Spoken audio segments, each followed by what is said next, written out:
on down. Because we know he's at the top. We know. Sam's the clear number one. Sure. He's actually not Spoiler my number alert. one, which is shocking. Really? Really? All right. Well, we'll go through it all here on the ESPN Asheville. Also today, we'll have another opportunity for you to register to win UNC Duke tickets. 2 tickets for Saturday's big showdown in Chapel Hill. Duke and Carolina, we've got another chance for you to register live on the show here today through the phone lines and also on social media. You can go over to the ESPN Asheville Facebook page, check out the latest topic of discussion, which is your happiest moment as a Tar Heel fan. What's your happiest moment as a Tar Heel? There's only one answer to that. What is it? It's retiring Krzyzewski with 2 losses. I mean, there's not another answer. Retiring Krzyzewski and then beating him in the Final Four. Mm-hmm. That was a very good one. It's been a pretty happy life overall, if you think about it, for Tar Heel fans. So there's a lot of reasons. There's a lot of retiring Coach K so far on the comments on the Facebook page. I mean, that's because it's the right answer. Luke May hitting the shot against Kentucky to send them to the Final Four in the championship year. That's another popular. Chris Webber's timeout. Chris Webber's timeout is probably mine. That was my first real happiness moment as a Tar Heel fan. 1993 Final Four. Chris Webber calling the timeout.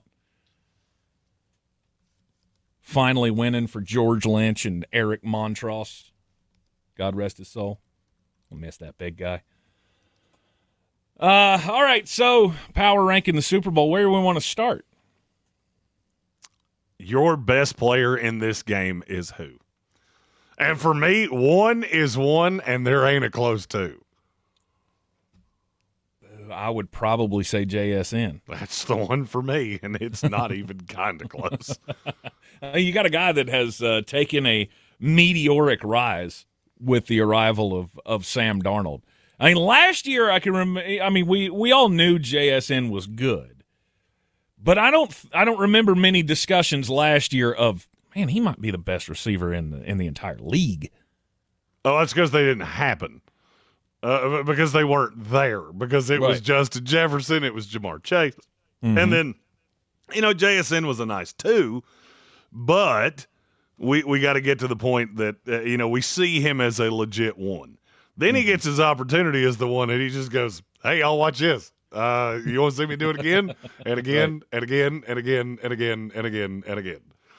The funniest part of this entire Super Bowl, as I've broken this down, is how often Seattle steps on a field for a pivotal play. You know exactly where it's going, and you can't stop it. No. Because he's such a technician in how he runs routes. He has some of the best hands in the league. He's deceptively fast, and he's just always open. Mm-hmm. I said this last night. If I'm New England, I am throwing every single person I have at him. He'll get Carlton Davis on some snaps. He'll get Christian Gonzalez on some snaps. If you throw him in the slot, he's going to get Marcus Jones on some snaps. But you rest assured, no matter who he gets, there will be a safety over the top. At no point are you going to look up and go, "Me and you, big dog, you're all that's separating me from the end zone," because I'm afraid he'll make you look stupid. The NFL yardage leader among wide receivers, almost 1,800 yards receiving this year. 4th in catches. 10 touchdowns this year. Jaxon Smith-Njigba was the number 1. And Sam Darnold's number 2. He's not for me. Okay. And I know that's weird to hear me say because I am the unabashed Sam Darnold apologist. He's not my 2. Okay. I'm curious who yours is, because I don't think we're going to say the same name. I'll go ahead and tell you, Pete Prisco put one of these lists out, and he had Drake Maye at 2, and I almost defecated on myself. I laughed so hard.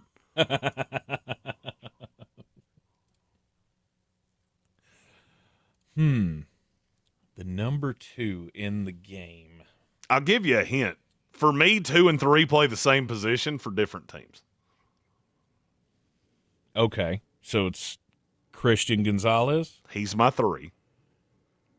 And Devon Witherspoon. Devon Witherspoon's my 2. Okay.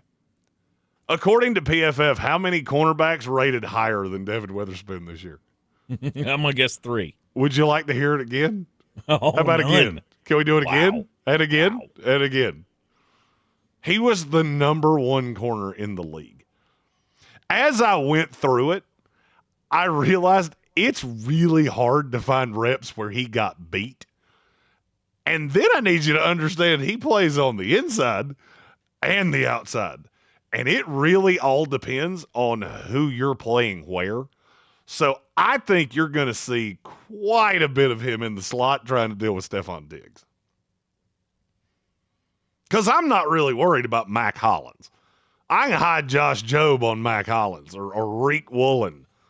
And you know what that allows me to do? This is the part of football that to me is so interesting, is how multiple that allows Seattle's defense to be.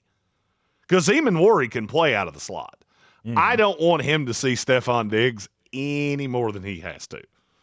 Because you're getting a real big angular corner, safety, linebacker, whatever you want to call Nick Eamon Worry.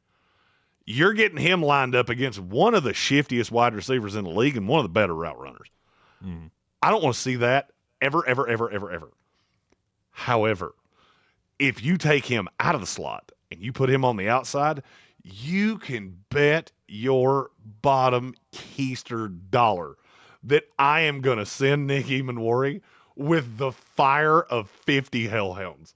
And I'll do it every single time you put Efton Chisholm or Demario Douglas or any of these guys. You put them in the slot. I'm telling you, 3 is coming.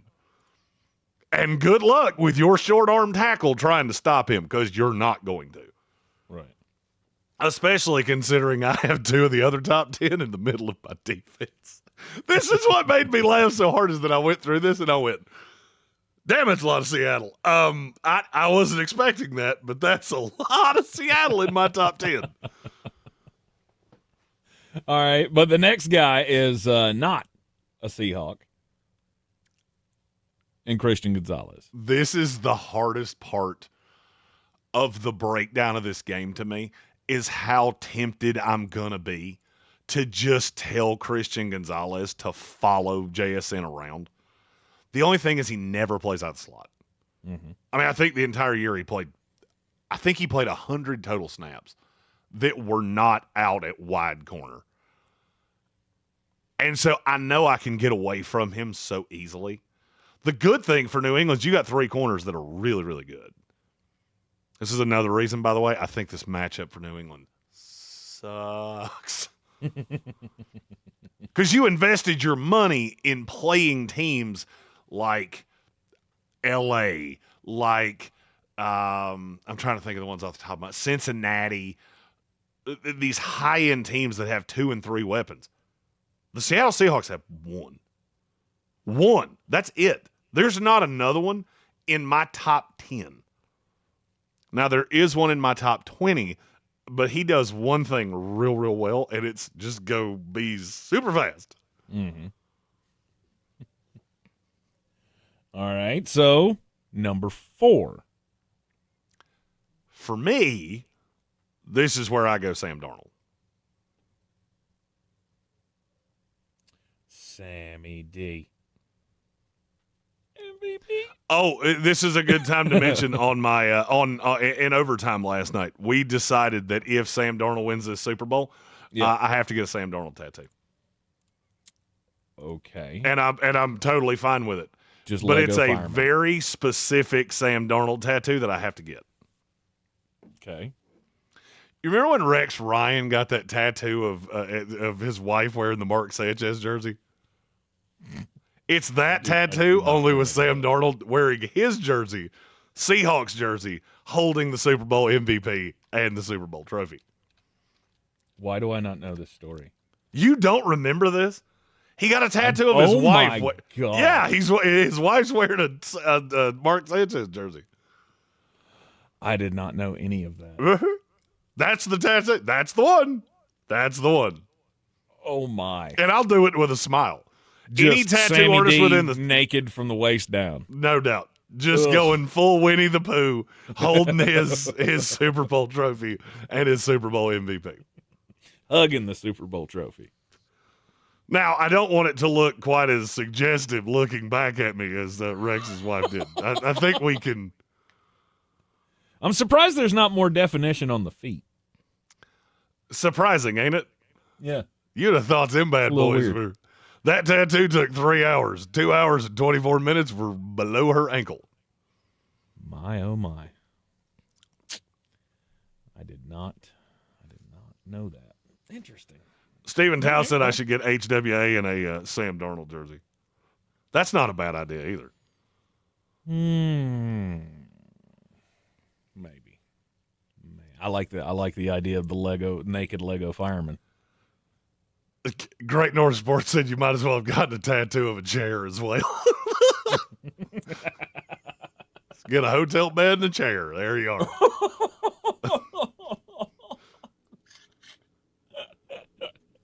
It's amazing to me I almost said reclamation, but it wasn't a reclamation. It was just the fact that Sammy D has transformed himself in the last 2 years is just continually surprising to me. I know it's not to you because you were the one that was like, he's got talent. Mm-hmm. By the way, that's not as untoward. I was one of the only media guys telling you this. In league circles, we talked about this for years. My God, can that kid please, somebody with a brain, please put that kid on your roster? His transformation, if you're just looking, and you know I'm not wild about this, but it's the best analytical number we have. Basically, every year we have between 38 and 42 qualified quarterbacks. Mm-hmm. Do you know where Sam Darnold is ranked every year of his career? Where? 29, 31, 35, 36, 31, not enough pass attempts to qualify, 13, 9.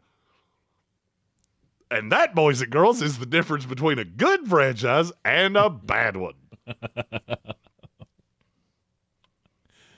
We didn't see it. We didn't see it. We didn't want to see it. And this is just me being honest. Yes. And I get it. I'm the head of the Sam Darnold Love Committee.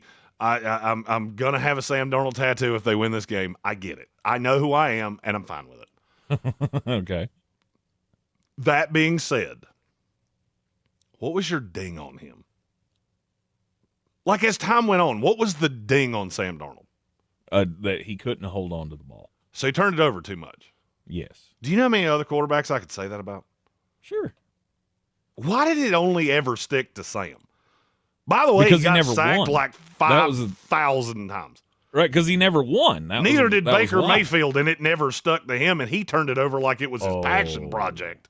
Oh, I disagree. I mean, he had more sycophants than Sam Darnold, for sure. For sure. But it's not as if he didn't take heat for those things. He did. He just didn't get – I'm trying to think of the right way to say this. That he didn't have a spot, right, because everybody gave up on him. His sycophants never gave up on it. I guess that's kind of where I'm headed. I know, but what I'm saying is, I think there were more Baker Mayfield sycophants because he did win, right? He did have that 11-win season. He did go to the playoffs, and he got a lot of bump from a lot of people because of that. He's still bad, but at least he's not as bad as Sam, because Sam hasn't won more than 2 games in his whole damn career. and I know exactly I'm being hyperbolic. But that was the theory. The thought was Sam's no good. He's a loser. He belongs on loser franchises. And then he had that one little window with the Carolina Panthers, right? That one little 4-game stretch. I can remember us talking about it ad nauseum of this is the real Sammy D. This is what you've been waiting on seeing. And it lasted 4 games, and then they went back, or the Panthers go back to Baker Mayfield / Sam Darnold not being able to make up their mind, and he got buried.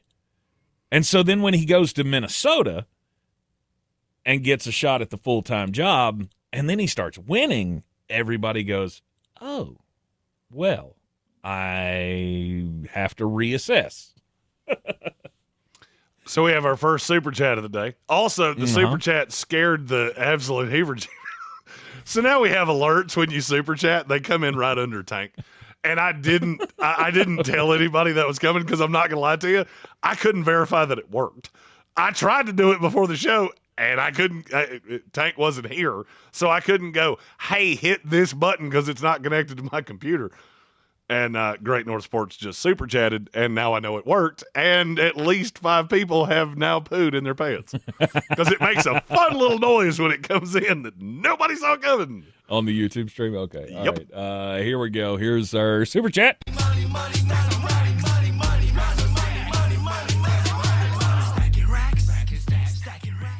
It's from Great North. He said, Sam turned the ball over, sure, but he also played for the Jets. So there's that. Mm-hmm. I just want to ask you, in theory, how many, if you were guessing the 5 quarterbacks that turned it over the most in the last, since Sam came in 2018, who'd you say is the top 5? Baker. Baker's 2. I would with say 122. Josh Allen's up there. Josh Allen's 1 with 123. Mm-hmm. Well on his way, by the way, to the career turnover record. For sure.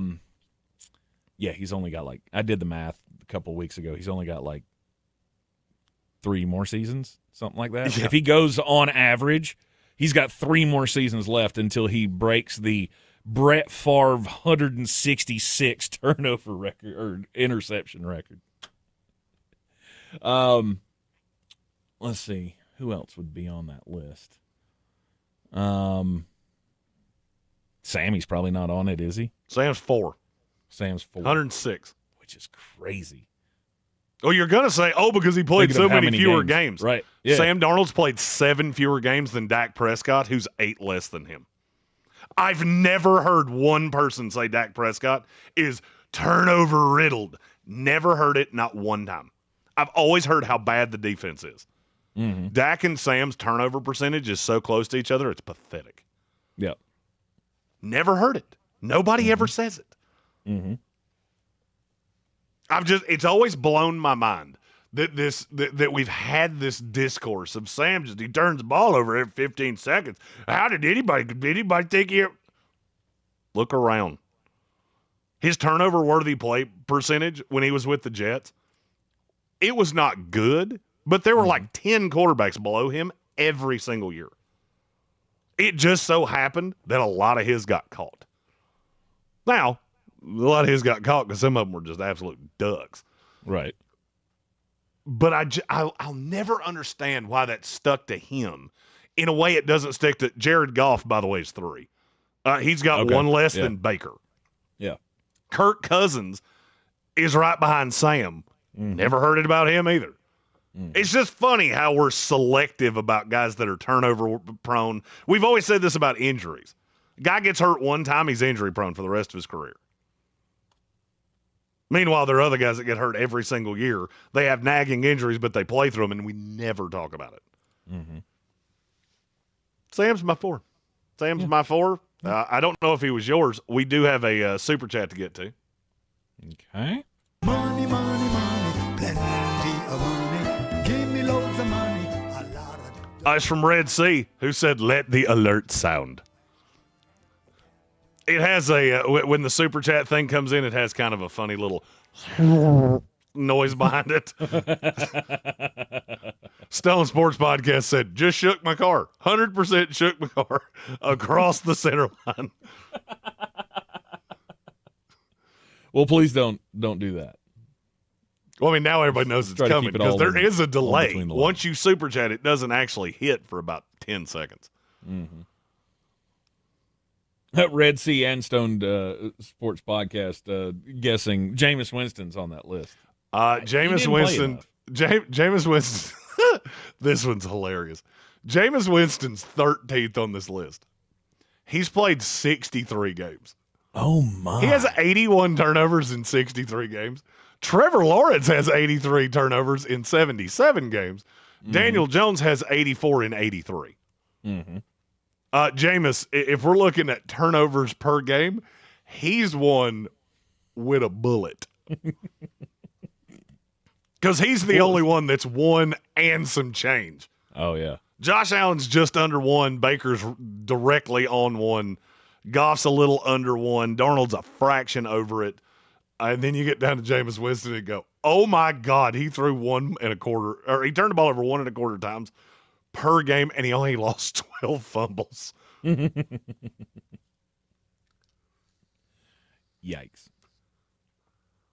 All right, number 5, the 5th best player in Super Bowl 60 is who? Was your 4 the same as mine? You never yeah. My number 5 is a little strange. So on Prisco's list, and I'll be honest with you, you know how much I love to rail on Pete Prisco. Mm-hmm. Our lists were way closer to each other than I would have thought. Because Leonard Williams is my 5. And I get it. He doesn't put up the crazy stat numbers. But, man, he is so good.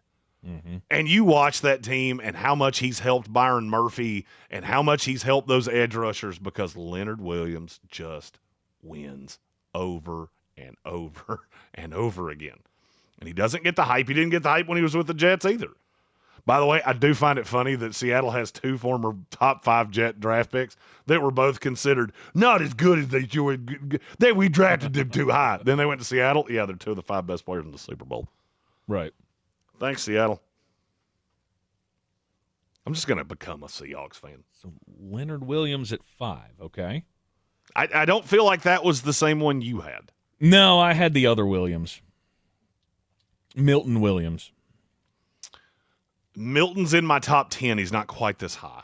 Because I think he's an absolute road grader.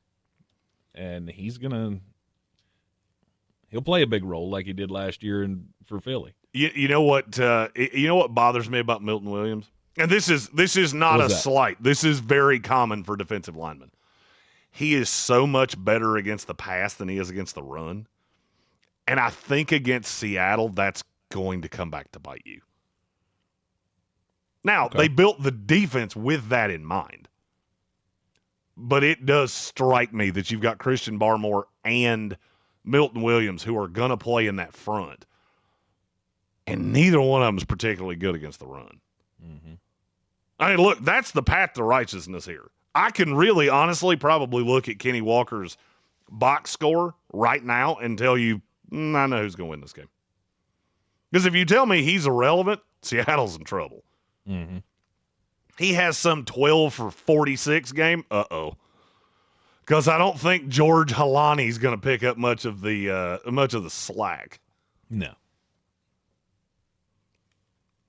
All right, Leonard Williams at 5.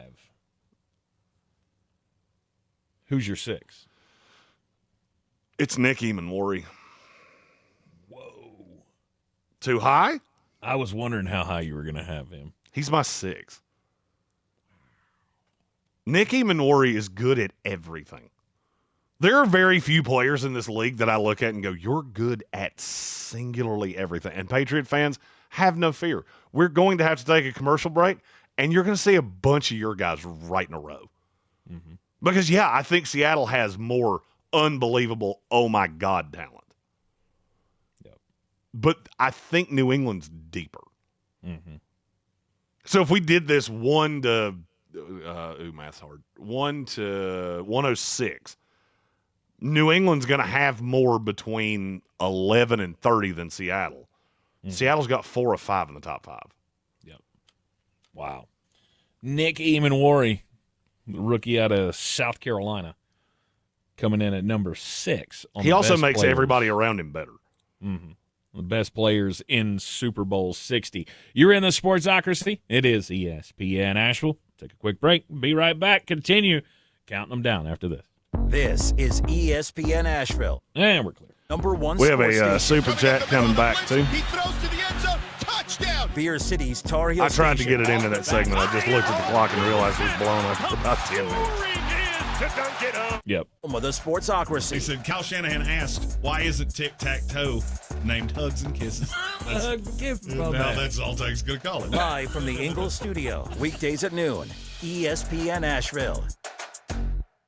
This is Jim. Hello. Jim started advertising with iHeartRadio way back in April. And now? I have customers out the door. And this is By the way, Sarah. this might be my She favorite started super putting a chat we've portion of ever her gotten. marketing I just dollars in actually read podcasting it. back in June. Business is booming. That's why I'm working on a Saturday. Want to be like Jim and Sarah? It's easy. All you have to do is own or manage a business and reach out to iHeart. Get started today at 844-844-iHeart or iHeartAdvertising.com. Starting Friday, iHeartRadio will be live from Italy with Nice. Milan It's so Cortina good. 2026 Winter Olympics. 24 hours a day. Listen to live coverage of ski It's Psalms. figures, Good for you.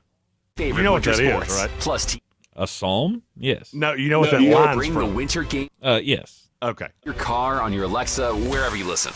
Open the free iHeart app, search Olympics, and listen. iHeartRadio, the exclusive audio home of NBC's coverage of the 2026 Milan Cortina Winter Olympics. I'm Coley Duffy. I'm Cody Ward. And we're the Chainsaw Brothers. Actually, we're cousins. A few days after Helene, we was in the driveway having a couple beers, waiting on the power to come back on. And we heard so many people calling, needing trees removed, and couldn't afford it. So I called my dad to borrow a chainsaw, and over the next few months, we cleared trees for our neighbors.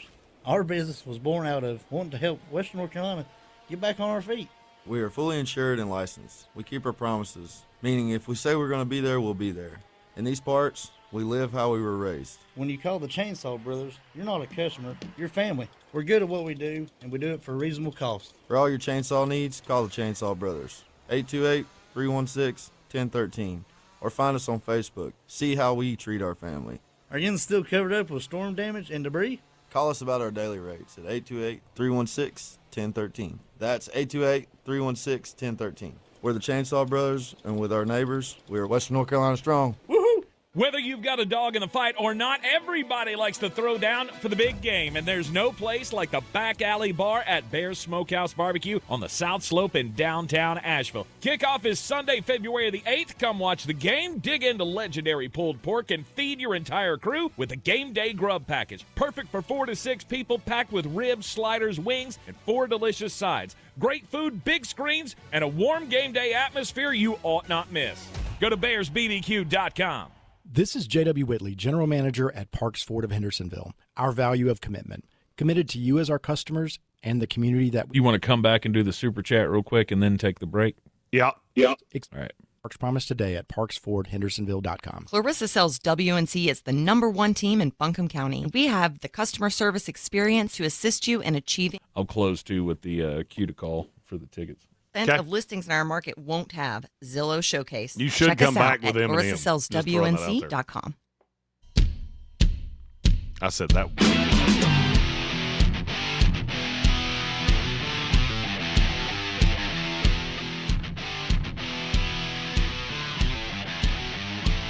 We're back in the Sportsocracy on ESPN Asheville. Welcome in. Hope everybody got to work safely today. Finally, roads clearing out a little bit. Kids still out of school though, so there's that. I got to work very safely. I'm sure you did. There's no ice between my bedroom and my office. Except for your wife's get a little icy wooski cold heart, right? Got a little wooski in the living room, but that was only because I stepped on a hey dude and about busted my keister. Ooh, yeah, don't do that. You got to pick up your shoes. Yeah, I don't want Rule to. number 1. I need my shoes to be readily available where I need them. which Wherever. is probably wherever I dropped them. All right, we got a super chat. It's all about the money, money, money. All about the money. It's good from our good friend Kevin Mullen. He's got another Shanahan-ananism. He is the king of the Shanahan-ananism. And frankly, Tank, I want you to read this one, and then we're going to test you of what song is that from. It says, Kyle Shanahan ran a marathon with the Bible in his hands. Now his psalms are sweaty, knees weak, arms are heavy. Shouldn't eaten mom's spaghetti. Question. If Marshawn Lynch subs in with 2 minutes left, down 4 at the 2-yard line, are they playing the Steve Austin intro? They should. I mean, frankly, they should have added – Marshawn Lynch should have unretired to be the backup running back in this game because I really only need you for about 4 carries, big dog. But you rest assured, if I get that carry down late, we're going to run the damn ball. Yep. And now we test Tank. What song is that from? That's from 8 Mile. That's not the name of the song. I can't remember the name of the song. It's like I can't remember the name of the song. It ain't Lose One Yourself. Shot. I know that. Lose Yourself. That's the name of the song. Thank you. It's an Eminem song. Yes. And for me, you get points anytime you make an Eminem reference on this show. A, he's one of the great poets of our generation. B, I met him, and he was pretty awesome. C, he's one of my favorite rappers of all time. Mm-hmm. Mm-hmm. Mom Spaghetti, horribly overrated. But I do love the fact that you opened a place that serves spaghetti because spaghetti's awesome. Yes. Even bad spaghetti is still pretty good. Yeah, I guess. It's as long as it's got some kind of meat in it, I don't really care. Now, as long as it's not SkettiOs, then I'm good. SkettiOs are fine. Don't you talk ill of SkettiOs? Oh. You are a fat man. Don't you even act like you would be handed a Chef Bo and act like you're too good for that. All right? Chef Bo got us through the hard times. And what were the hard times, They Daddy? were hard times, Daddy. We were eating SkettiOs and just traveling around the world just whooping ass. For me, the hard times were like a couple weeks ago because I think that was the last time I had a Chef Bo. Oh, man. There was one in our Airbnb that if I knew what year that was put in that house, I'd have probably ate it. Wow. The only thing is that the label looked it didn't exactly look like current Chef Bo. Yeah, no, that's one of those that I have to be starving to pull out the can of Chef Boyardee. Oh, I don't.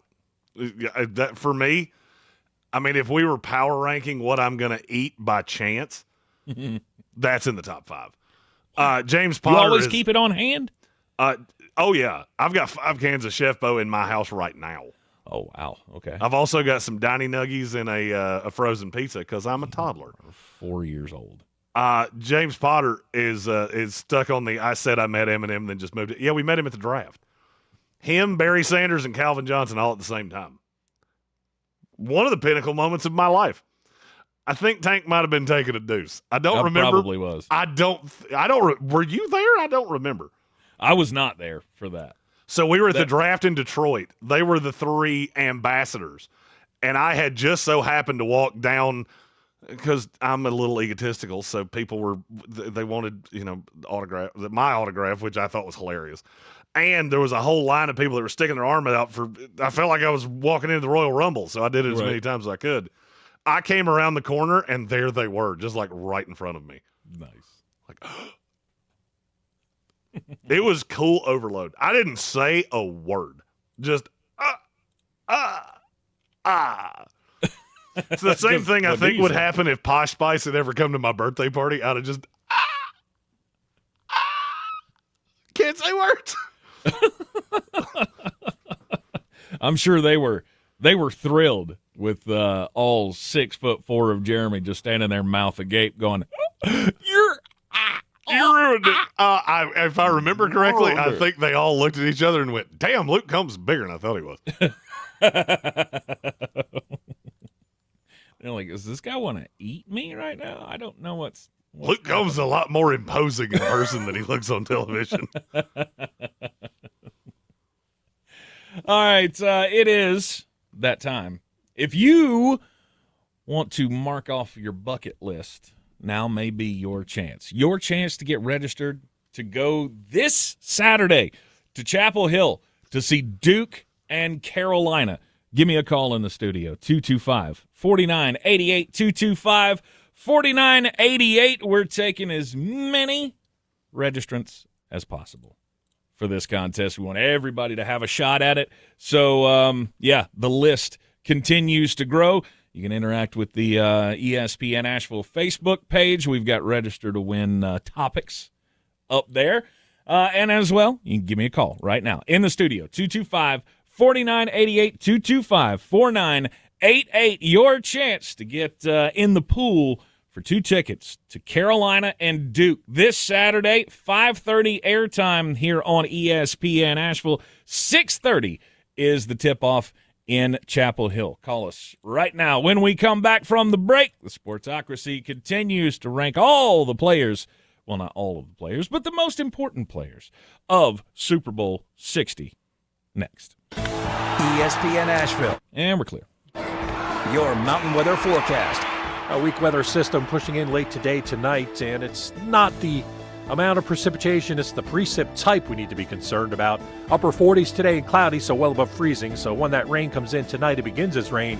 Maybe some mixed precipitation as we get down to near freezing overnight and early Wednesday. So that could mean some slick spots early, and still maybe a little rain as we go through the day, 45. Not much, though. From the Weather Channel, I'm Ray Stager. This report is sponsored by Jimmy's Automotive Center. Don't let unexpected car or truck repairs ruin your week. Take that car or truck to Jimmy's Automotive. Jimmy's Automotive offers a fleet of loaner cars as well, so you don't have to miss a beat while they take care of the repairs of your car.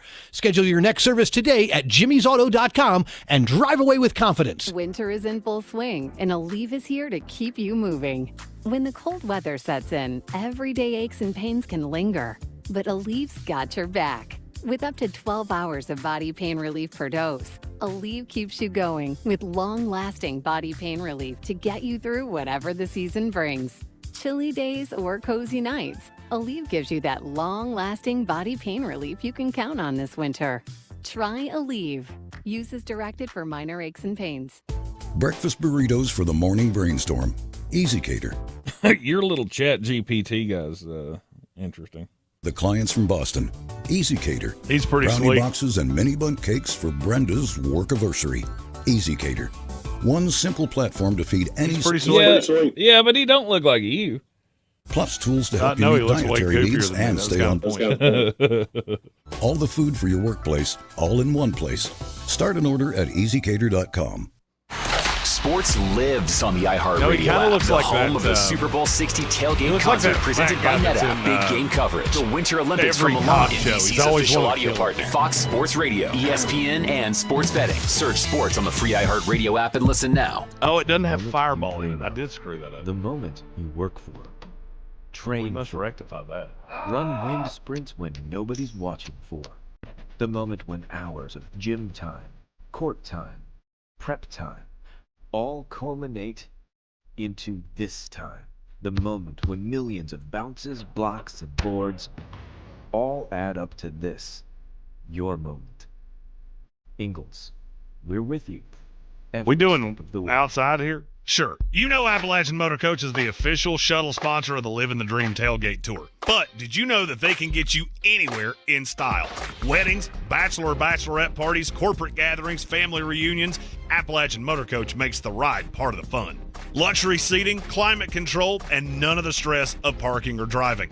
Appalachian Motor Coach gets you there relaxed, on time, and ready for the party. For more information, visit them at AppalachianMotorCoach.com. Appalachian Motor Coach, the best memories start on the ride. Selling your home? Don't settle for average. Our real estate team at Clarissa Sells WNC and eXp Realty offers Zillow Showcase, an exclusive AI-powered listing experience available to just the top 10% of all listings in our area. With immersive media, cutting-edge design, and elevated marketing, Showcase listings, they go pending quicker and sell for up to $9,000 more than standard and crowded.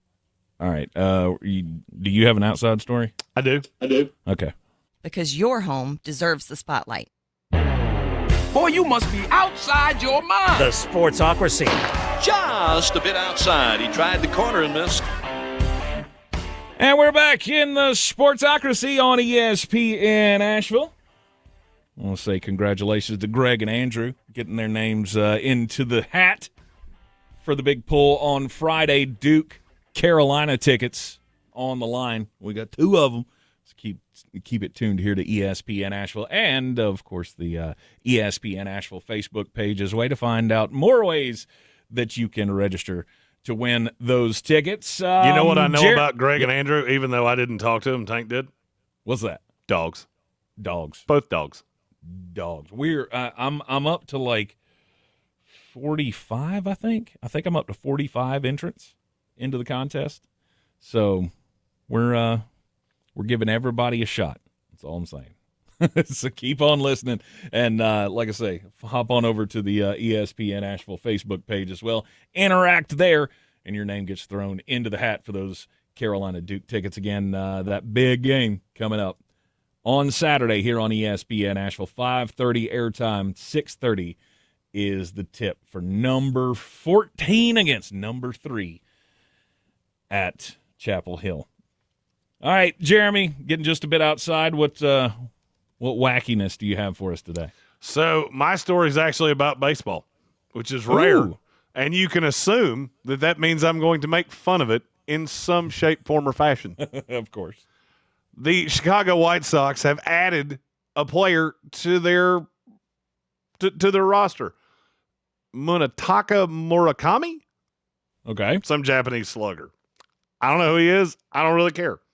He walked through their locker room, and he had a request because there was something not in the locker room that he felt as though he would need to be his successful best self with the White Sox. Okay. Would you like to take a guess of what that was? I don't know. Shower shoes. No, but you're closer than you want to be. Ooh, you wouldn't ask for somebody to provide you shower shoes because that's very odd. You'd buy them yourself. This is something you would not buy yourself because it's a little personal. Mm-hmm. It's a bidet. He needed a bidet in the locker room. Okay. And the GM, Chris Getz, said one thing he did notice is we didn't have a bidet in our locker room. That's new to him. It was like, okay, that's new, but we can do that.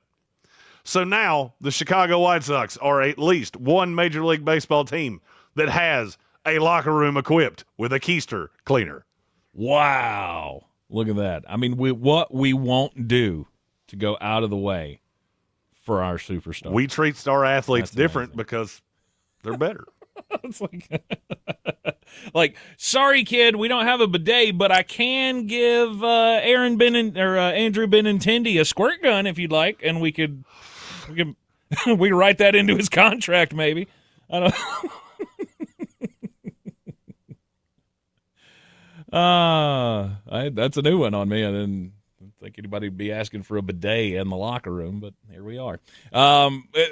Robert Kraft, you saw this news. Mm-hmm. Robert Kraft didn't get into the Hall of Fame either. Mm-hmm.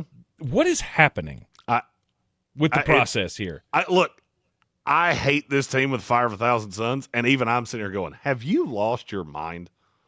Dumb ways to die. Dumb ways to die. I never would have thought that we lived in a world where someone would say, hey, you know the greatest owner in sports? You know the greatest coach in sports? We want to put them in the Hall of Fame. And then there was at least 10, 11 people that went, nah, we're good. We want Ken Anderson to be in the Hall of Fame. And it's not a slight at Ken Anderson. It's just, seriously? That's the way you went. Okay, all right, whatever. I don't get it. But there again, I never really understood all of the hatred for the New England Patriots. I know that I know you're jealous that they keep winning all the time. That's because you sold your soul for Tom Brady. And look, we get it. We know what you are. I never hated him before, and I don't hate him now. Oh, don't worry, Tank. We all know you're something that rhymes with floor. It's what you are, and you sold your soul for Tom Brady, and that's fine. I don't begrudge you. I understand why you did it. Just acknowledge that you cannot be genuinely honest about anything that comes out of this place. Or yes, it also rhymes with "or" because that is another word it rhymes with. Or is it that I'm the most honest because I don't really have a dog in the fight? Didn't before 2020 anyway. I have a dog in the fight, and even I am going, right. How did we get here? How did we get here? Unbelievable. I do want them both to get in, but I want them both to get in the same year. I want all of their pictures to have each other in it. Well, I guess they're destined to. I'm wondering how long does it take? A year. Because a lot of these voters were like, oh well, I just voted for the players because this may be their last shot. I mean, we know that Robert Kraft and Bill Belichick are going to be on the ballot until they get inducted. It's not to say the same for Ken Anderson and I can't even remember the other two guys that were on the ballot for the senior committee. But come on now. Common sense has to win out at some point. One would think. And maybe they wait until Brady's year and then they put them all in together. Oh, that would be hilariously awkward. 100%. But I don't understand how you got to there. I really don't. Beats me. The professional football is acting very baseball-y. It is. I thought they were better than that. I did too. Honestly, I did. All right, let's rank a couple of more before the top of the hour break here. Ranking the best players in Super Bowl 60 coming up this Sunday. New England Patriots and the Seattle Sea Chickens. The Chickens have dominated so far the rankings. Jaxon, Smith-Njigba, Devon Witherspoon, Sam Darnold, Leonard Williams, Nick Eamon-Warry. 5 out of the top 6, with Christian Gonzalez as the only Patriot so far selected. Have you disagreed with anything I've said so far? No. I mean, other than you haven't listed Milton Williams yet, and I'm very high on him. So that's going to be... He's a very good pass rusher, and he's going to come up very, very soon. Mm-hmm. That's going to be the one difference that we have till you get there. Nick Eamon-Warry was a little bit of a surprise to me that he was that high on your list at number 6. And I'm not saying he's not that good of a player. It's just, I don't know. It's something about putting rookies in the top 6 of a list like this. That guy, are you sure? Are you sure? I mean, he was good this year. He was really good this year. For sure. He was great. Are you sure?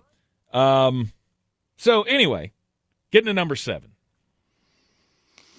7's where I had a bit of a struggle because I feel like there's about, I'll say 5 guys that have a real legit stake to this. Okay. So I tapped and I cheated and I went Drake Maye. Okay.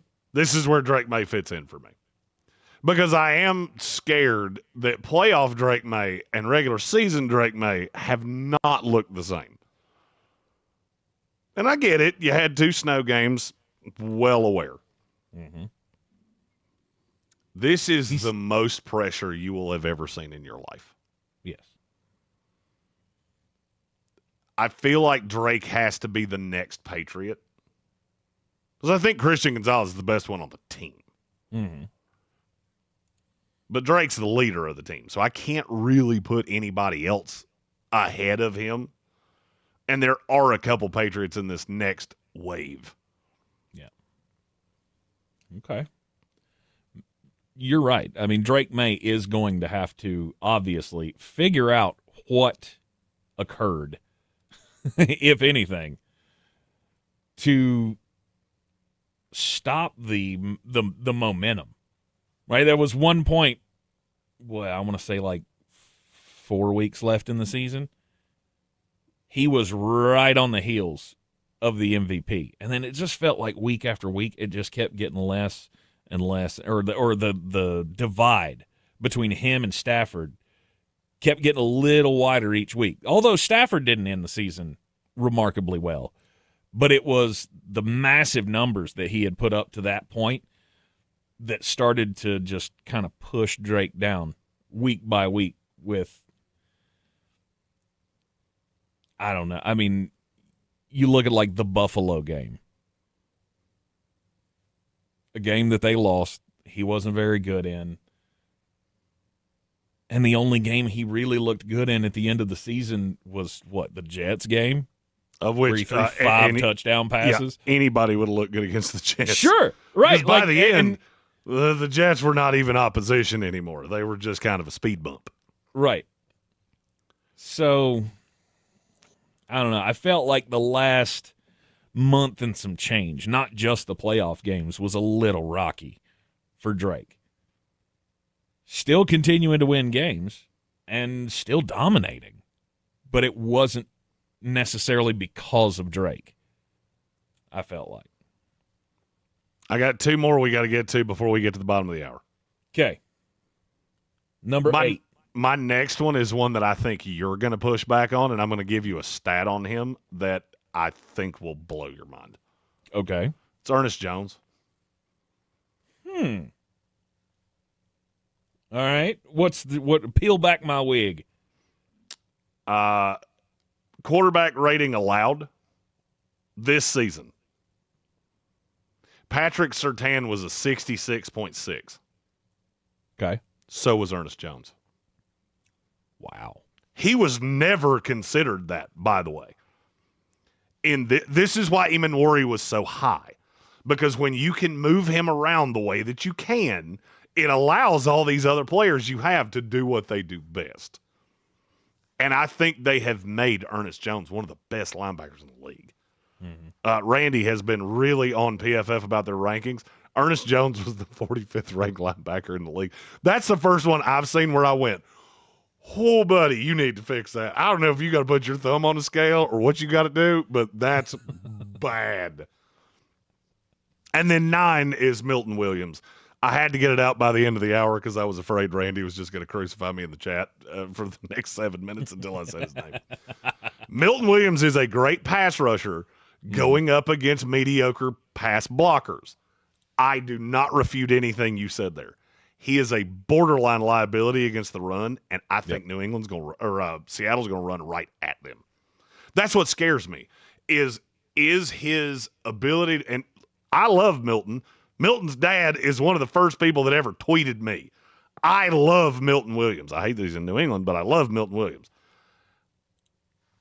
I am afraid that the game plan for Seattle is going to be to throw off the run, and you're going to get New England in some of these situations where you start seeing that this is not a finished product.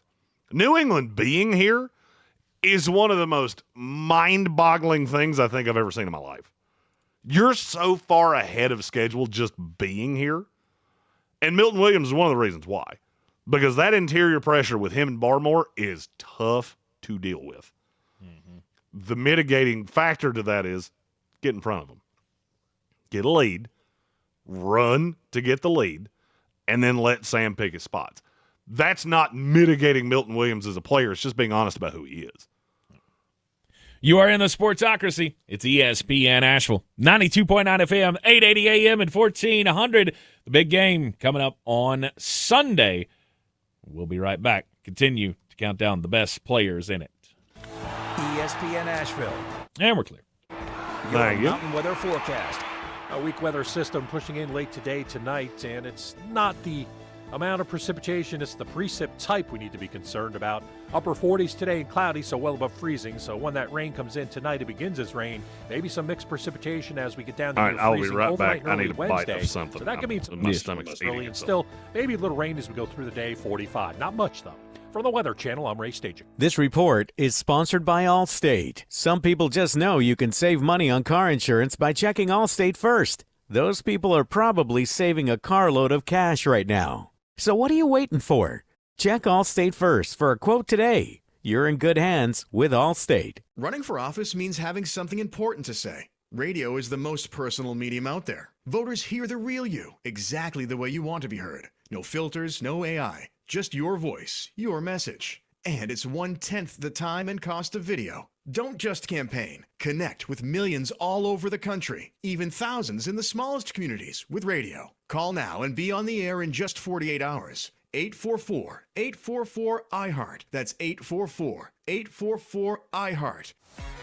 Okay, get this. Now at Wendy's, you get to go biggie with new Biggie deals. That means going biggie with a $4 Biggie Bites, biggier with the $6 Biggie Bag, or biggiest with an $8 Biggie Bundle. So now you can choose and customize your Biggie deal. As you should. Sorry, I get fired up when I'm talking deals. More Biggie options so you can get more of what you really want at Wendy's. Price and participation may vary. Single items at regular price. Prices may be higher in Alaska, California, and Hawaii. Well, good morning, kiddo. I love that you're home from college. I've missed you. Still taking your Nature-Made vitamins? Every day.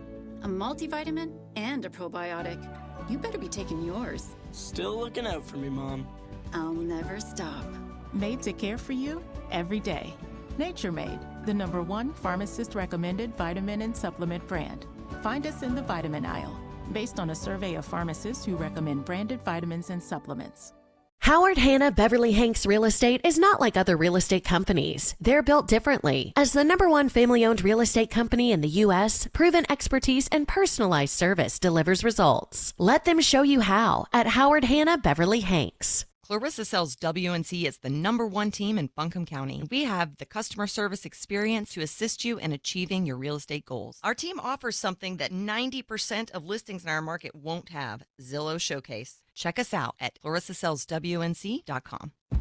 At Ingles, whether we're celebrating Is Friday it weird night that rivals, Skinny Pop televising popcorn is college the only basketball popcorn I games, like? bringing the Fan Fest to semi-pro soccer, or taking you out to the ball game at your minor league. That's a little strange. Yes, I'm stealing Ingles, my wife's low prices. Skinny Pop Love popcorn. the savings. No. Every weekday, this is what you'll sound like after winning $1,000 in bonus bucks. That and white cheddar popcorn out of the Get big ready to tin. win right here. Win $1,000 on ESPN Asheville. Explore careers. The only problem is then I had to find somebody to NC eat the Department of caramel Adult crap. Correction is hiring with state benefits and paid vacation. Becoming a correctional officer can be a rewarding first step along a public safety career. Visit dac.nc.gov/cojobs. Whether you've got a dog in the fight or not, everybody likes to throw down for the big game, and there's no place like the back alley bar at Bear's Smokehouse Barbecue on the South Slope in downtown Asheville. Kickoff is Sunday, February the 8th. I forgot to Come tell you, watch I got the to game, announce dig something in into the third legendary hour. pulled pork and feed your entire crew with a game day grub package. Perfect for 4 to 6. Okay. Packed with ribs, sliders, wings, and 4 delicious sides. Great food, big screens, and a warm game day atmosphere you ought not miss. Go to BearsBBQ.com. This is J.W. Whitley, General Manager at Parks Ford of Hendersonville. Our value of commitment. Committed to you as our customers. And I the asked community. this at the risk of my To blood do better, boiling. Be better every day. That's the Parks Promise. Was that Experience meeting the you had Parks before the Promise show today at least Parks important? Ford, Hendersonville.com. Yes, it was. In Asheville, WPEK, W225CJ Fairview, WMXF Waynesville, an iHeart radio station. Guaranteed human. Now here's your chance to win $1,000. All right, here we go. This nationwide keyword on our website. Credit. That's credit. Enter it now. Could it have been done earlier? Sure. ESPN.com. Good luck.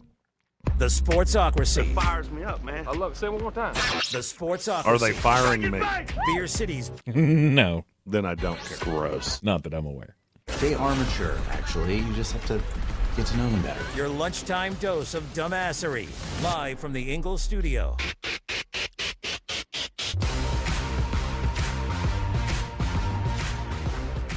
We are back in the Sportsocracy on ESPN Asheville, getting fired up for the big game. Super Bowl 60 coming up on Sunday, and we're counting down the best players in the game. Jeremy's got us to number 10. Who's going to be... Is this just for the season, or is this for who's going to be most pivotal in this game? This is if we were playing dodgeball And I have to pick, guys, this is the order that we're picking them in. Okay. All right. Good to know, because there was a comment here that there's I don't remember who posted it, but it said you need to put Kyle Williams on this list because I'll bet you $1 million without seeing that comment it was Randy, because I think he's told me that 3 times, and I agree with him. I just can't put him that high on this list. Right? No, he was we're only saying going to 20, and I got news for you. To get to 20, I'd have to leave off somebody like Caleb Chase on, and he would say horrible things about me, and he would be right. He was thinking, so he was going from the X Factor rankings, I guess, of Kyle Williams may make a play or two that's going to be very pivotal in Super Bowl 60, according to, I still haven't found it, so I don't, you're probably right. I'll bet you that's Randy, because he called into my show last night to say Kyle Williams. Oh, did he? Okay. And again, I agree with him, just throwing that out there. Right. Now, that's not my X factor in this game. My X factor is the 2 Cal safeties, Hawkins and Woodson.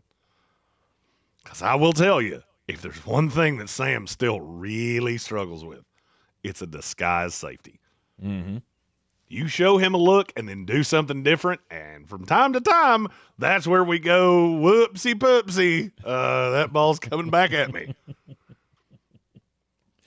All right, so where we left off the list at number 9, it was Milton Williams. Jeremy getting him in just before the break to ease all of the fears of myself and others. Wasn't a fear. It was just too low. All I said was he's not a great run defender. Mm-hmm. Mm-hmm. So at number 10. I'm doing 10 and 11 together because I think they belong together. All right. Byron Murphy, DeMarcus Lawrence. Because it's all the thing with Seattle is that the sum of your pieces is what's so impressive. Because DeMarcus Lawrence was basically a has-been leaving Dallas that they were looking at going, there's no way you're ever going to be that guy again. What changed? Because I can answer that question for you if you're really curious. Yeah, absolutely. How many snaps did DeMarcus Lawrence play this year? 700. 685. Okay. He was hurt in one game and then missed another. Okay. If you boil that down, that's 40-ish snaps a game. That's where that falls in. Mm-hmm. That's exactly where he needs to be. Because the dude's almost 34 years old. He is a situational pass rusher at this point. The crazy thing about him is he's been one of the best run defenders in the league. You add that to Byron Murphy, you add that to Leonard Williams, I don't really care who's on the other side. It doesn't really matter to me. And they have a bunch of them, whether it's Nwosu, Boyamafe. There's just a lot of dudes on this defense. Mm-hmm. And those two together are dogs. I don't really understand why Byron Murphy doesn't get the love that he deserves. Because him and Leonard Williams together is one of the better pairings of defensive tackles in this league. And they just really allow anybody else that's on the outside to pretty much have what they want. They're going to get one-on-ones. Mm-hmm. My only comment to that would be it still feels pretty soon to give on him Byron Murphy flowers. Yeah, he's only been in the league 2 years. Yes, this is his second year. Yeah, so I would say that probably has a lot to do with it. It's too early to give them their flowers. You understand Drake Maye was in the same draft class, right? Absolutely. Okay, that's just making sure. Yeah, no, I don't care if you've been in this league league for 4 minutes. If you've earned your flowers, you've earned your flowers. Sure. But I feel like, I don't know. I feel like there is hesitation for people to look at a guy who's been in, 2 years and maybe put him above, I don't know. I'm trying to think of a good example of a guy like Ernest Jones. Well, Ernest I know Jones you already put list. him. I know you already put him on the list, but I'm thinking that's the kind of, veteran that I I don't think too many people would have a second-year player ranked. So who's the veteran that I've left off the list here? Oh. Because there's an answer to this, and I'm asking you for a reason. Because it's the next player on the list. Is it Christian Barmore? No, it's Stefon Diggs. Oh, okay. The thing with Diggs for me that is really confusing, why is this snap count gone down so far? I mean, it's been somewhat mitigated all year long. In the playoffs, he's played 40 snaps, 36, and 30. That is the only thing that scares me of why is he playing so little at times? And I know these playoff games have been sludge fests, and it hasn't been up and down the field. I'm at that point of, is he hurt? Is there something wrong with him? He hasn't played a lot of running snaps anyway, which, by the way, you want one of the best tells on New England? You see Stefon Diggs on the field, I almost guarantee it's pass play. Pass, right. Almost guarantee it's pass play. Well, sure, he's what? I'm just looking at the snap breakdown here. He's played 169 run snaps all year. That sounds right. 535 pass snaps. He hasn't played more than 12 run snaps in a game all year long. So that is one thing to know, is that he is a bit of a tell. He's also just a really good wide receiver. Mm-hmm. And I've said this. I would throw Devon Witherspoon at him about half the time. The other half the time, I'm going to throw some disguise at him. I really don't want Eamon Worry on him, because that does scare me. Mm-hmm. Eamon Worry is, look, he's a freak. I love him. He was my 6 on this list. He is still very upright. And Stefon Diggs is one of the better route runners in this league. I mean, it's what's gotten him here. Been one of the highest, if you combine them over the last handful of years, Stefon Diggs is one of the highest rated receivers in the NFL. Mm-hmm. And there's a reason for that. Even when the production doesn't always match what he's doing, he is still a problem. I just can't quite put my finger on why he's losing snaps to Efton Chisholm or to, I mean, and maybe it's as simple as we're trying to save him for. Right. It shocks me when I see that. If you played 21 passing downs. I mean, how old is he? 32. 32? That's why. I think at 32, I don't want him out there every snap. I want to, especially when I have all of these pieces that I can use to get him rest throughout the drives, right? I can take him off the field and I can throw, Demario Douglas out there in the slot, and I can have Kyle Williams and Mac Hollins out wide and get him a breather and then throw him back in. Or I can throw in who else do they have? Kayshon Boutte. Oh, is another piece. As for why he's not playing run snaps, I got that. I have absolutely no question as to why he's not playing run snaps. What I don't understand is, as time has gone on, I'm seeing more of Kyle Williams. I'm seeing more of Demario Douglas. I've seen more of Efton Chisholm in the last handful of weeks. It's odd. And maybe I'm looking too deep into this. I've always thought Josh McDaniels outsmarted himself. It's always been one of my big knocks. It's always been one of the reasons I didn't think he was a very good head coach. Because you just outsmart yourself routinely. Mm-hmm. But I've got, just looking at the numbers here. So PFF says there were 700 and some change snaps, the offensive snaps this year, pass snaps anyway, for the New England Patriots. And he played 560 of them. So, I mean, that sounds about right for me for a 32-year-old wide receiver. That he played 5 out of every 7 snaps, pass snaps. Hey, Joshua Pennick said he thinks I'm overthinking the snap count thing. Maybe. The only thing I'll say to that is I've done this before, and it's led to some kooky-ass decisions where in pivotal moments, you've got a guy like Stefon Diggs sitting on the sideline. Because you know who I said this about the most this year? James Cook. Mm-hmm. Go back to that last drive against Jacksonville. What happened?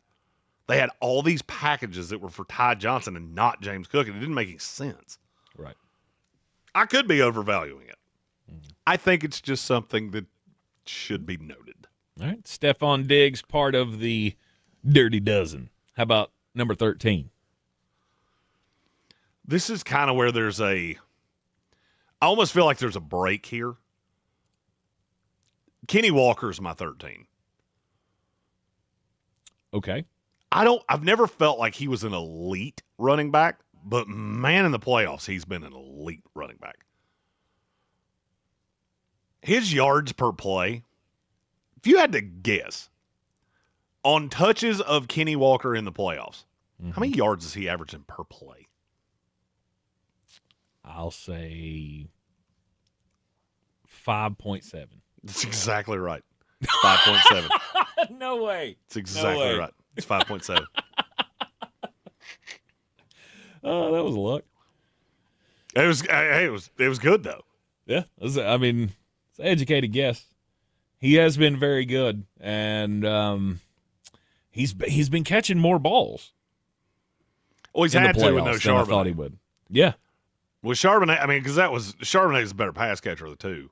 Right, but that's one of those things that I didn't know it was that big of a part of his game. Like, I didn't know that was one of his great abilities, was being a reliable pass catcher, but he's proven to be in the playoffs.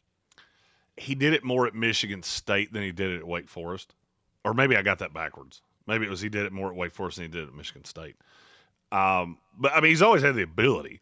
Mm-hmm. And that is something that I look at and go, if that's a factor here, that really adds a layer to this offense. Yep. All right, Kenneth Walker at 13. Who's at 14? There are about 10 guys that probably belong here. I'm going to go K'Lavon Chaisson. And I will tell you, Randy was the one that made me notice this, because K'Lavon Chaisson was just an absolute draft bust. Mm-hmm. And Jacksonville, he couldn't do anything. And he came in the league. We all said he's going to be a situational pass rusher. Don't ask him to hold up against the run because he's not going to do it. And he didn't. Then he comes to New England after kind of bouncing around the league for a little bit. They found the perfect role for him because he is asked to do one thing. He had 7.5 sacks this year. He has 3 more in the playoffs and 3 tackles for loss. He's been an absolute nightmare to deal with on the outside. And I think he will be more impactful in this game than even Christian Barmore, who is on this list, but you still got a couple spots before I get to him. You're right.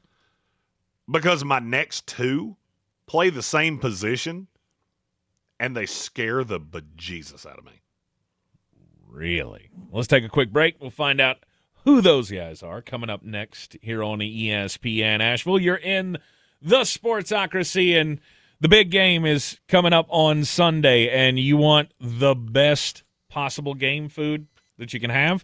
Bears Smokehouse Barbecue. That's where you need to get your game food from. If you want to go down and hang out at the back alley bar and see the big one on the big screens, more than welcome to do that. But you can also get all that lovely food, whether it be the chicken wings or just some pulled pork or the brisket or, God forbid, just a few bear bowls to make everybody happy.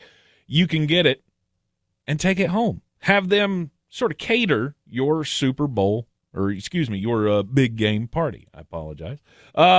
You can get all of it at BearsBBQ.com. BearsBBQ.com. You need to get your order in by close of business on Thursday if you want to have it ready for Sunday. So check them out at BearsBBQ.com. Got 2 locations in town, 135 Cox Avenue, and then, of course, inside Sweeten Creek Brewing on Sweeten Creek Road in South Asheville. Bears Barbecue, the official barbecue of the Sportsocracy. We'll be right back. Didn't live passively. He lived and we're clear. Mission. As we step into the new year, the Thank Daily you. Pursuit with Tim Tebow podcast reminds us that God has called us to more, to live on purpose and rise as conquerors. As followers of Christ, we're called to do the same. Because discipline Hey, what's may be the painful in call-in number, moment, by the way? But it produces a harvest of righteousness and peace. 225-4988. Pursuit with Tim Tebow. And listen now. All across the Tar Heel state. Tar Heels on the run. Call before the end of the show. I will, yeah. Okay. Is Carroll. I'll do one next hour. Long rainbow. 3-0, but net from the rookie. Not the triple. He'll try another triple. Counted. The home of the six-time national champion. Drives and hammers it home. Hello, you fella. This is your radio home for the Tar Heels. Asheville's home for the Tar Heels is ESPN Asheville. Sure. You can't wait to find out where Chad Muma is on your list. The Dream Tailgate Tour. But did you Not know that they can applicable. get you weddings, bachelorette talked parties, about him a corporate lot gatherings? here. You loved him so I much. still love the ride, part of the fun. Luxury seating, climate control, and none of the stress of parking or driving. Does he ever play, though? No. Get you there He plays relaxed, specialty. on time, and ready for the... Okay. Visit them at Appalachia. I just saw his name here. I was like, wow, that's a blast from the past. Best memories start on the ride. Selling your home? Don't settle for average. Our real estate team at He was Clarissa a Sells pure WNC turd and for the EXP Texans Realty and offers Jaguars. Zillow Showcase, an exclusive AI-powered listing experience available to just the top 10% of all listings in our area. With immersive media, cutting-edge Oh, by design, the way, and this is elevated a marketing, total aside, showcase listings, but, they go I do have pending to ask quicker you. and sell Did you see $9,000 more than the standard Roman listings. Reigns, Ready to stand out in a crowded market? promo Give our last team a night? call today, 828 I did not. Oh, he went 6343, because your off on home CM deserves Punk. the I spotlight. saw it on Whether you've got a social dog in media. a fight or not, everybody likes to throw down for the big game. He called him Phil like a couple back times. alley He's bar like, at Barrett I'm the Nice. reason you Barbecue were on brought the back, South Slope Phil. in downtown Asheville. Kickoff is Sunday, I'm not February picking 8th. I you love it. because you're the Dig man. into legendary I'm picking pulled you pork and because I feed your hate entire you. crew with a game day grub It was package. strong. Perfect I was like, for 4 to 6 that was pretty people, good packed with for a guy that ribs, hasn't sliders, been able to wings, talk 4 for the last delicious 10 sides. years. Great food, big screen. Also picking you so we could have Cody Rhodes face Seth Rollins. BBQ.com. Mountain I Graphics don't and know if Seth Showtime Rollins is gonna be Sports have back. teamed up under a new local owner to serve our community. Was he not the guy? Was he not the masked guy? Did they reveal that? Do you know? No, You it's can going to be. customize That's whatever I'm you, your team, 95% or your sure that's local Logan group Paul. may need with Oh, okay. embroidery Of and which laser I would love to engraving. watch Logan Visit Paul actually fight Braun mtngraphicsavl.com or 'cause he would kill you. showtimesportsavl.com. That's mtngraphicsavl.com or showtimesportsavl.com for your local one-stop custom apparel shops. Welcome to the Ingalls Table, a delicious destination with recipes galore. Need to whip up a dessert, entree, side This dish? last Oh, it's Stephen Tao, Cody versus Drew. That's right. Yeah. Through it step by Because it was Drew that interfered in the Rumble. step. Find the Ingalls Table at Yeah, I think Seth's ingles-markets.com still, or swing by the store and pick up your free working his copy way of the back. Ingalls Table magazine. And let's get cooking. Ingalls, low prices, love the savings.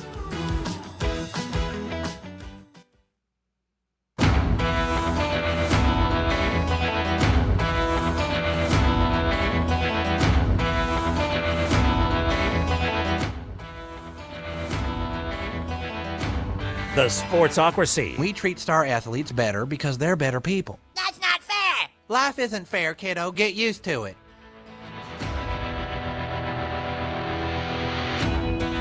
Back in the Sportsocracy. It's the Tuesday of Super Week here in the Sportsocracy as we're counting down the days to Super Bowl 60, New England Patriots and the Seattle Seahawks. We were talking some wrestling there during the break with the with the YouTube viewers, and I am going to have to agree with Red Sea when he says I need Obafemi and Brock Lesnar like I need air. For sure. You are correct, sir. I want to go to WrestleMania in Vegas so bad. That'd be pretty cool. It would be pretty cool. I keep telling myself if I'm a good boy and get all my draft homework done, that I get to go to WrestleMania. The question is, will Vegas put $18 million into their fireworks display like Riyadh did? Because the fireworks at the end of the Royal Rumble on Saturday lasted for about 87 minutes, and it never started. Like, they got to the point where the cameras just went back to the stadium, to the setup, because you couldn't see the fireworks anymore for the smoke that was in the air. Here's my question. Will Vegas put that stupid sensor in the seat that makes it look like there's nobody there? Because it looked like there was nobody there. Yeah, Red Sea says the fireworks are better than the actual Rumble. They were phenomenal. And it was the entire city. I just love that they said, we don't have a spot for Finn Balor. There are times that I'm like, did you think about this? We don't have a spot for Finn Balor, but we had La Parka. Just stop it. Oh, that was nice. Stop it. Nice. La Parka is 82 years old. That or he died and we put somebody original. else in the costume. Yes, that was a new La Parka. That was definitely a new La Parka. La Parka was fat in WCW. Well, I mean, that was 30 years ago, so he could have lost some weight. Hell, you did. I mean, if Tank Spencer walked out of the 2027 Rumble, I guarantee you all the kids that saw you in the Asheville Civic Center are going to go, wow, that kid's not nearly as fat as he used to be.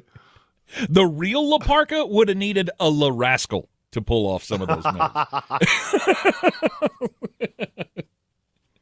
That was, Steven Sal says, that's actually the third La Parka. Interesting. I thought at least they were going to hold him. They were going to hold him into the Rumble till we could see Penta and La Parka, and then they could do the Spider-Man thing and just point at each other. I've always thought he looks like La Parka.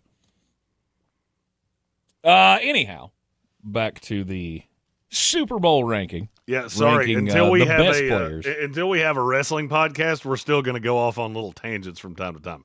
If you don't like wrestling, sorry. We are the Sportsocracy for a reason. So if the chat starts talking about wrestling, that's what the room says. And the sad thing, right now, if you asked me my interest in other sports, football's 1, 2, 3, 4, 5, 6, 7, 9, 11, 13, 14, and 15. The others on that list are professional wrestling, golf, and squirrel skiing.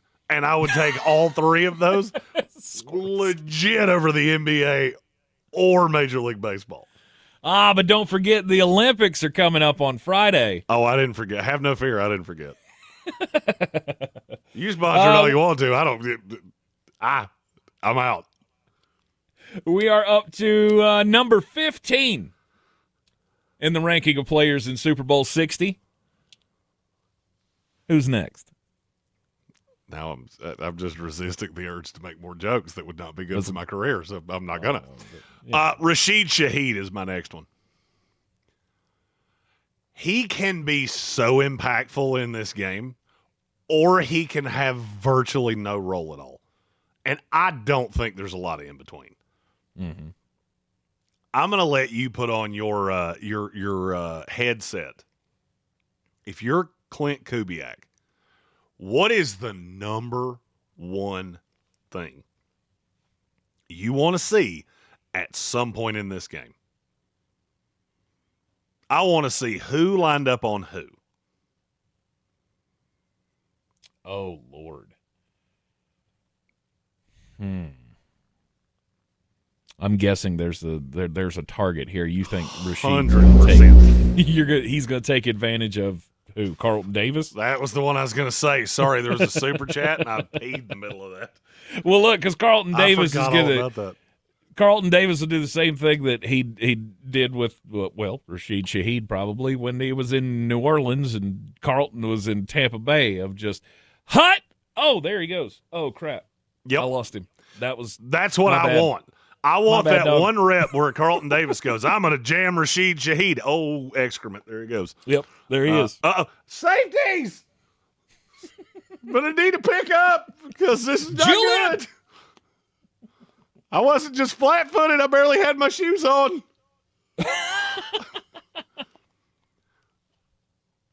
That's what I'm looking for. I want to find a way to get Rashid Shaheed out on Carlton Davis.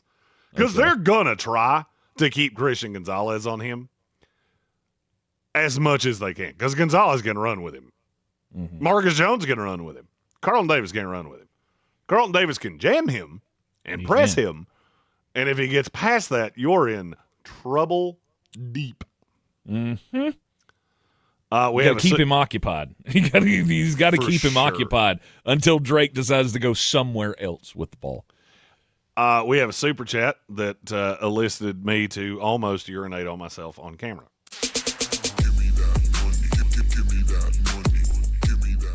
It's from Red Sea, who said also, Falafel Gunther.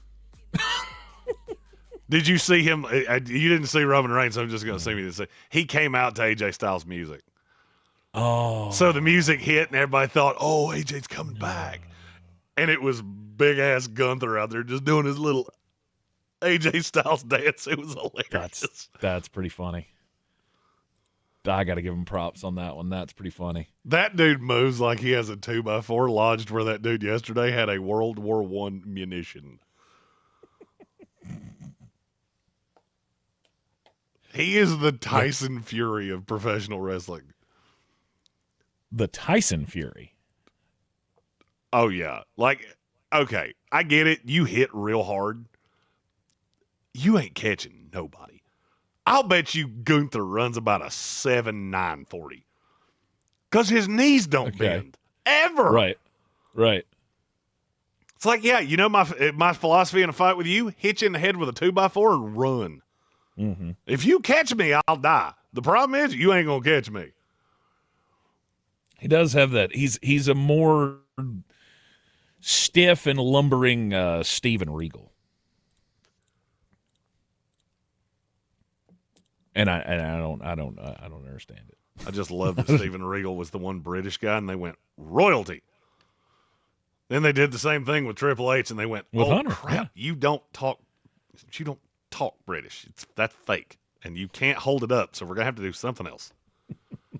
It was so cute when they tried, though. I remember being 8, going, that dude's not British. I don't believe you. He sounded like me trying to do a British accent. Oh, bit of a whiffle, isn't it? Yeah, that wasn't good. No, it wasn't. All right. The chat's going as off the rails as we have. They're talking about the NBA being scripted. Of course it's scripted. Oh, good Lord. The NBA, I'm almost to the point. You know what? I'm with you on that one. That Oklahoma City Thunder team's lost 11 games. Bull bunky.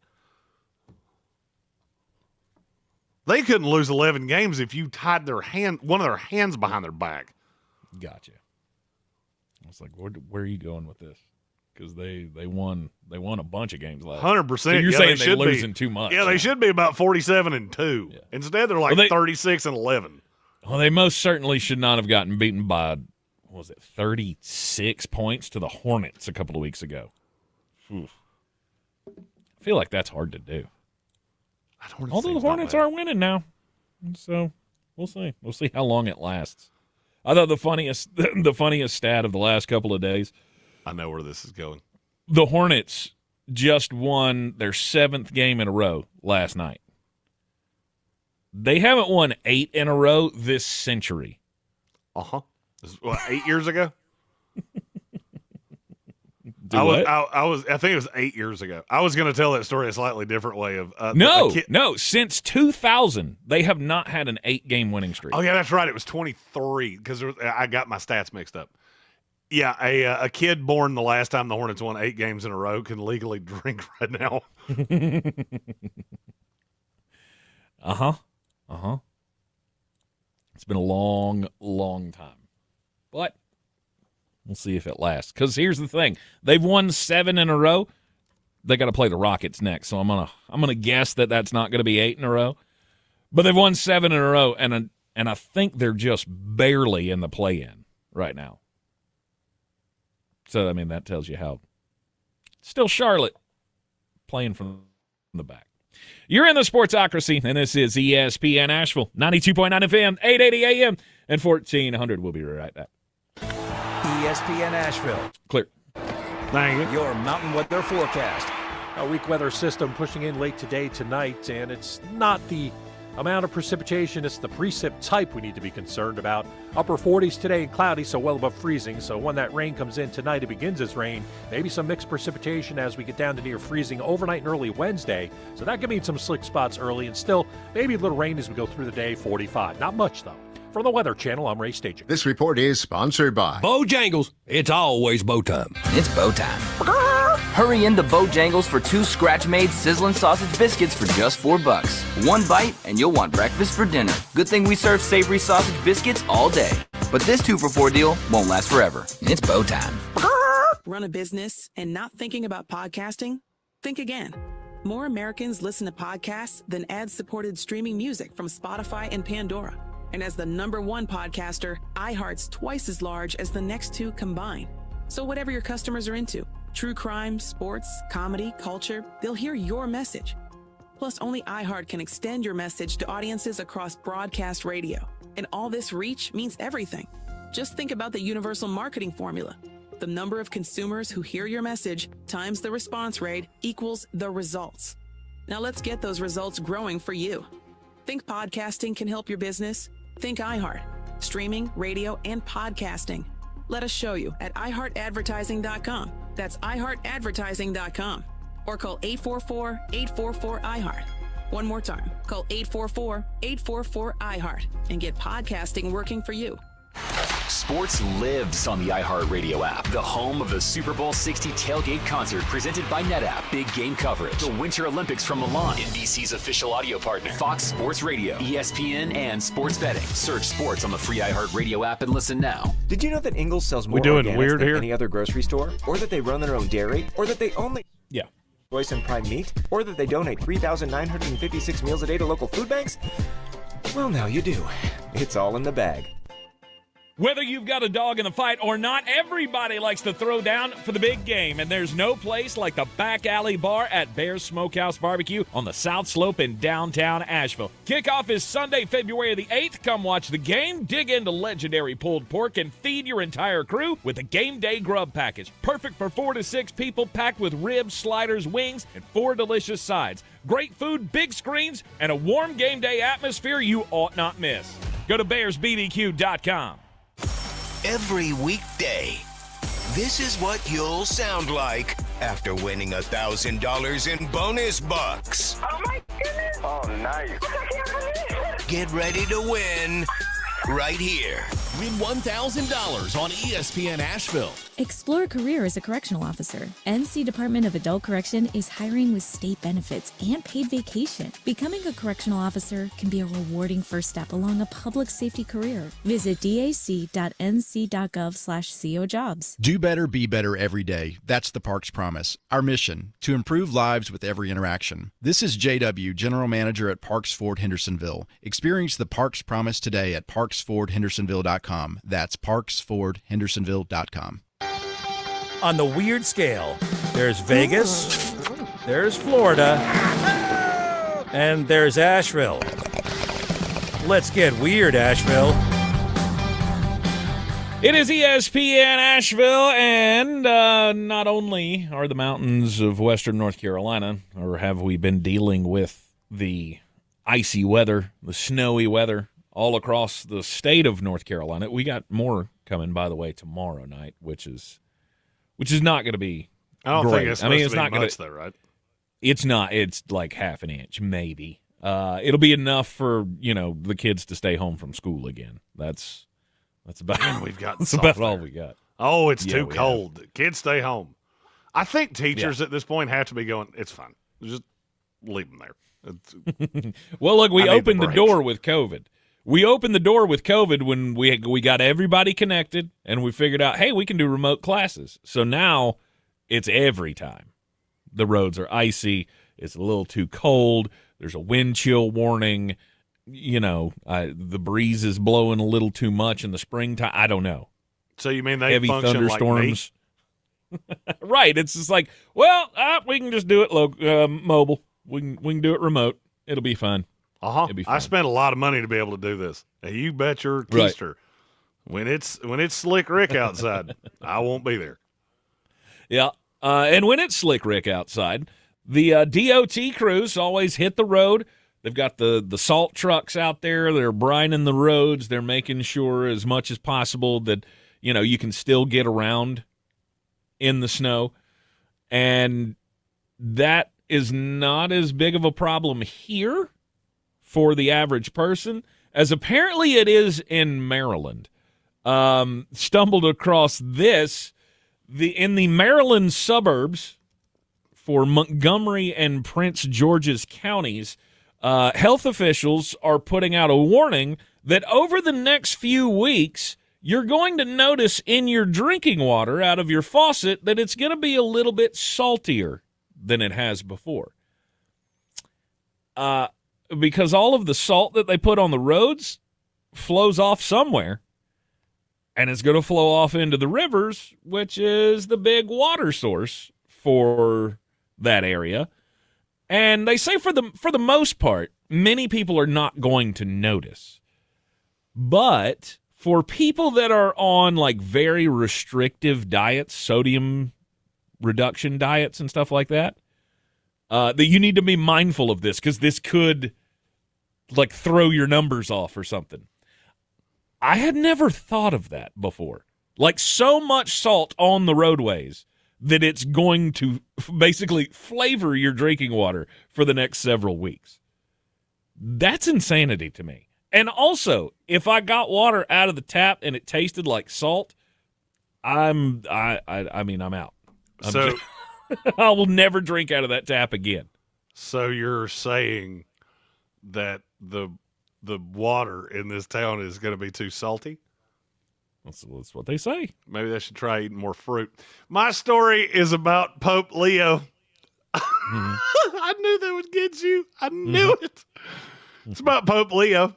He's having a conversation that I don't think any pope has ever had to have before. There's a lot of things that the conclave has to give their opinion about. Mm. I'm going to say he's the first one that's had to talk about AI girlfriends. He came out over the weekend and said, and I quote, "When we substitute relationships with others for AI systems that catalog our thoughts, we're robbed of the opportunity to encounter others who are always different from ourselves and with whom we can and we must learn to relate. Without embracing others, there can be no relationships or friendships." He also singled out overly affectionate chatbots and said technology must serve the human person, not replace it. And so for me, I read all this and went, how do you think they brought that up to him? Well, Your Majesty, honor, whatever. I don't know what it is. I'm not Catholic, so I have no idea. Your papacy. Your big-headedness. We've been on the computers in the library, and I apologize to tell you that many of our people have they found a way around this whole no sex thing. They've been talking to Betty Chatbot over here, and some of the conversations have gotten a little dicey.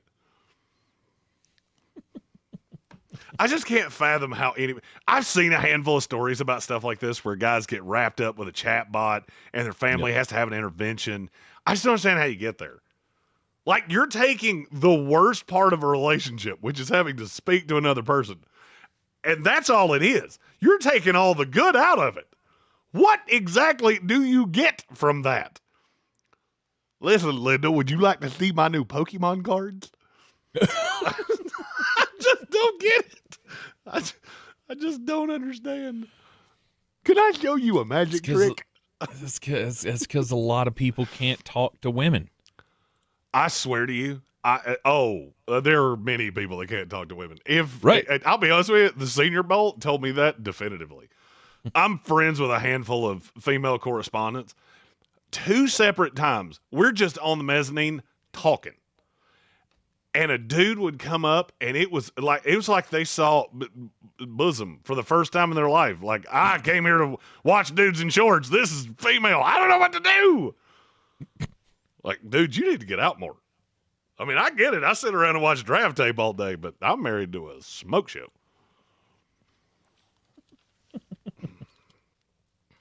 That's how you practice, I guess. And then there's just, weird dudes. There are some dudes and out there I don't think the chatbot's telling you no. No. Right. Whatever stupid thing you say, the chatbot's going to laugh at it. Oh, yeah. They're going to, oh, you're so funny. Whatever. Yeah, you're going to get something like, I can't wait to see your Charizard.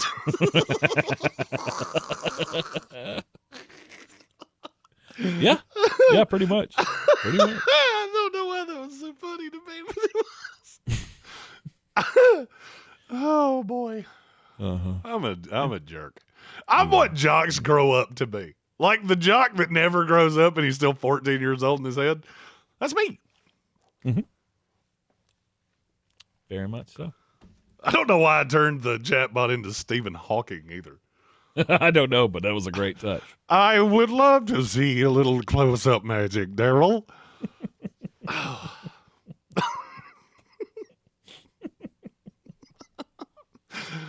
Gambit fan says he wants you to say that again, but in the Winnie the Pooh voice. Gambit loves Donnie the Pooh. He does. No, Donnie the Pooh is what they need to get guys off the chatbot. I don't believe anyone gives a damn about your Charizard. You are a stupid person, and you should stop doing that. Maybe that's why you're talking to me. I just came up with a really good idea of somebody. Donald the Pooh's a jerk. If somebody can make this happen, I just came up with a real good idea. Does your friend have weird social interactions with women? Introduce him to Donnie the Pooh. You are a loser, and that is why no one loves you. You should try to be more like me. Bigger, huge, if you will. The best there's ever been. All right, let's get back into the topic of the day.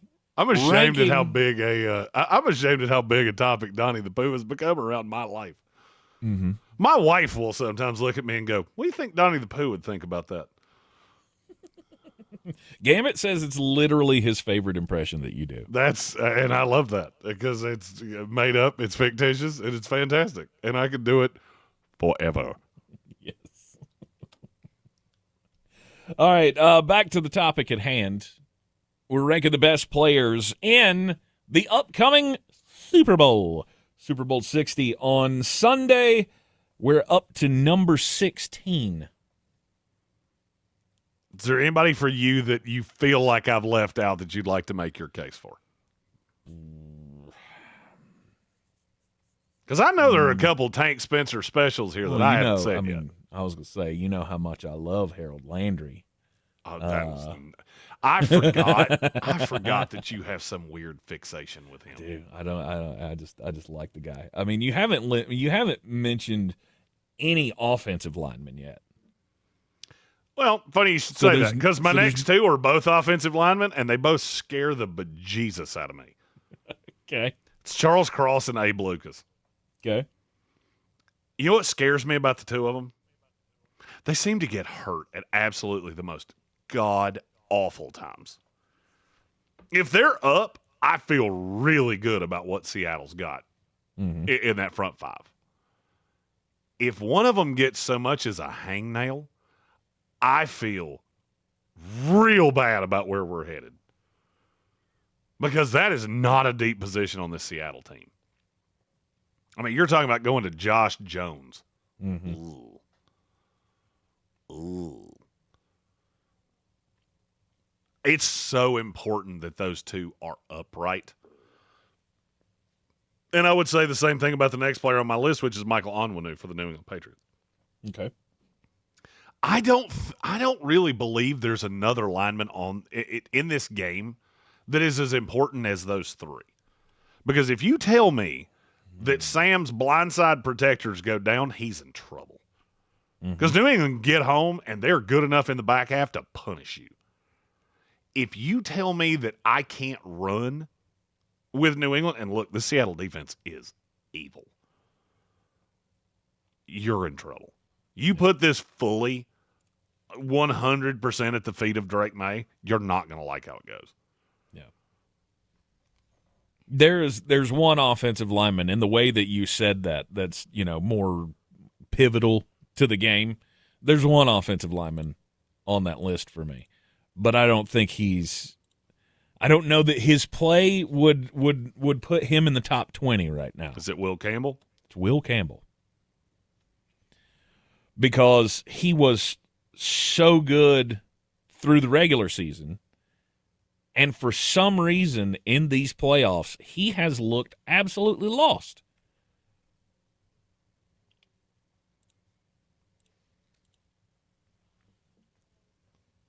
And that's going to be a big old problem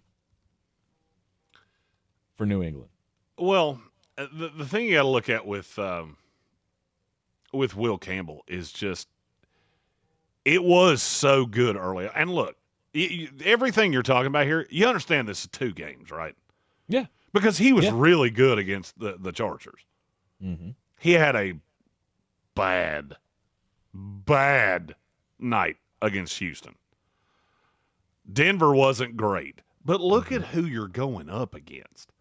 I mean, you're talking about Will Anderson and Danielle Hunter and Nick Bonito and everybody else that Denver can throw at you. That's asking a lot of any tackle, especially one in his first year. Mm-hmm. He's had 2 other games like that all year long. I mean, I think Will Campbell is very important to this game. I'm with you. I don't think I can put him in. He's one of the 20 best players in this game. But he's one of the 5 most important. Yep. Because if they start beating him on the left side, especially if it's with Nwosu or Boya Mafe, and now I'm having to give him help. Because here's the thing, help has to come from somewhere. Mm-hmm. Travion Henderson's not a good pass blocker. So now you basically take him out of the game plan. Because Ramondre will have to be out there in downs that are obvious passing downs. That takes him out of the passing game entirely. So I would say Will Campbell's role is as important, if not more so, than anybody else in this game. Right. I'm not overly worried about him. I think he'll be fine. All right. Snap Judgment said it wasn't that good early on. So when I said early on, I kind of meant the first half of the season. The game against Herbig was bad, and there was another one. He had a really bad tape against somebody, and it was somebody weird, too. Carolina. I'm looking at the schedule. I can't remember. It was Carolina or Miami or Vegas. Yeah, he got beat like a kettle drum in one of those. Mm-hmm. Maybe Randy can tell me because I'm not going to lie to you. I don't remember. I'm just not overly worried about it. I think he went up against 2 elite pass rushers, and we've used it against him. And, yeah, Seattle's going to throw everything but the kitchen sink at him because Morgan Moses is really good on the other side. Mm-hmm. Number 19. Ramondre Stevenson's the one for me. He has been so good. You remember that time early in the season we were talking about, why do you keep giving him the ball? Mm-hmm. I figured it out. I mean, it took the last 4 weeks of the regular season and the playoffs, but got it. Randy in the YouTube chat said Henderson's allowed 24.4% pressure. Ramondre's at 8%. That is a significant difference. Yes, it is. Yep. Ramondre is going to be a key to this game because he's the one that no matter what happens, he has a role. And for those of you that don't understand when we talk about running backs, if you ever want to know why it is that I don't like these guys like Katron Allen that are not good pass blockers and they're not good pass catchers, look at Travion Henderson. Travion's a pretty decent pass catcher. Mm-hmm. He's currently so bad as a blocker that you can't even decoy him. Like, you can't even run him in that delay stunt where the delay comes up to just share a little help and then they leak out. You can't even do that because they'll funnel a blitz right at him because they know he can't hold up. Yep. So when we talk about running backs, which, by the way, I will be debuting the running back list on Thursday, and we have a little announcement about tomorrow and Super Bowl Sunday at the start of the next hour. And somebody please remind me of that because I've forgotten it now for 2 solid hours. When we go through the running backs, that's what I'm talking about. It's not that I'm worried that, he can only run. How bad for him? It's harder to game plan than you think. because guys start becoming very big tails. When you see them on the field, you kind of know what they're doing. And there's really no plan B. If the pass rush for Seattle starts getting home consistently and New England gets down, Travion Henderson just became an afterthought. Mm-hmm. He is as relevant as the long snapper at that point.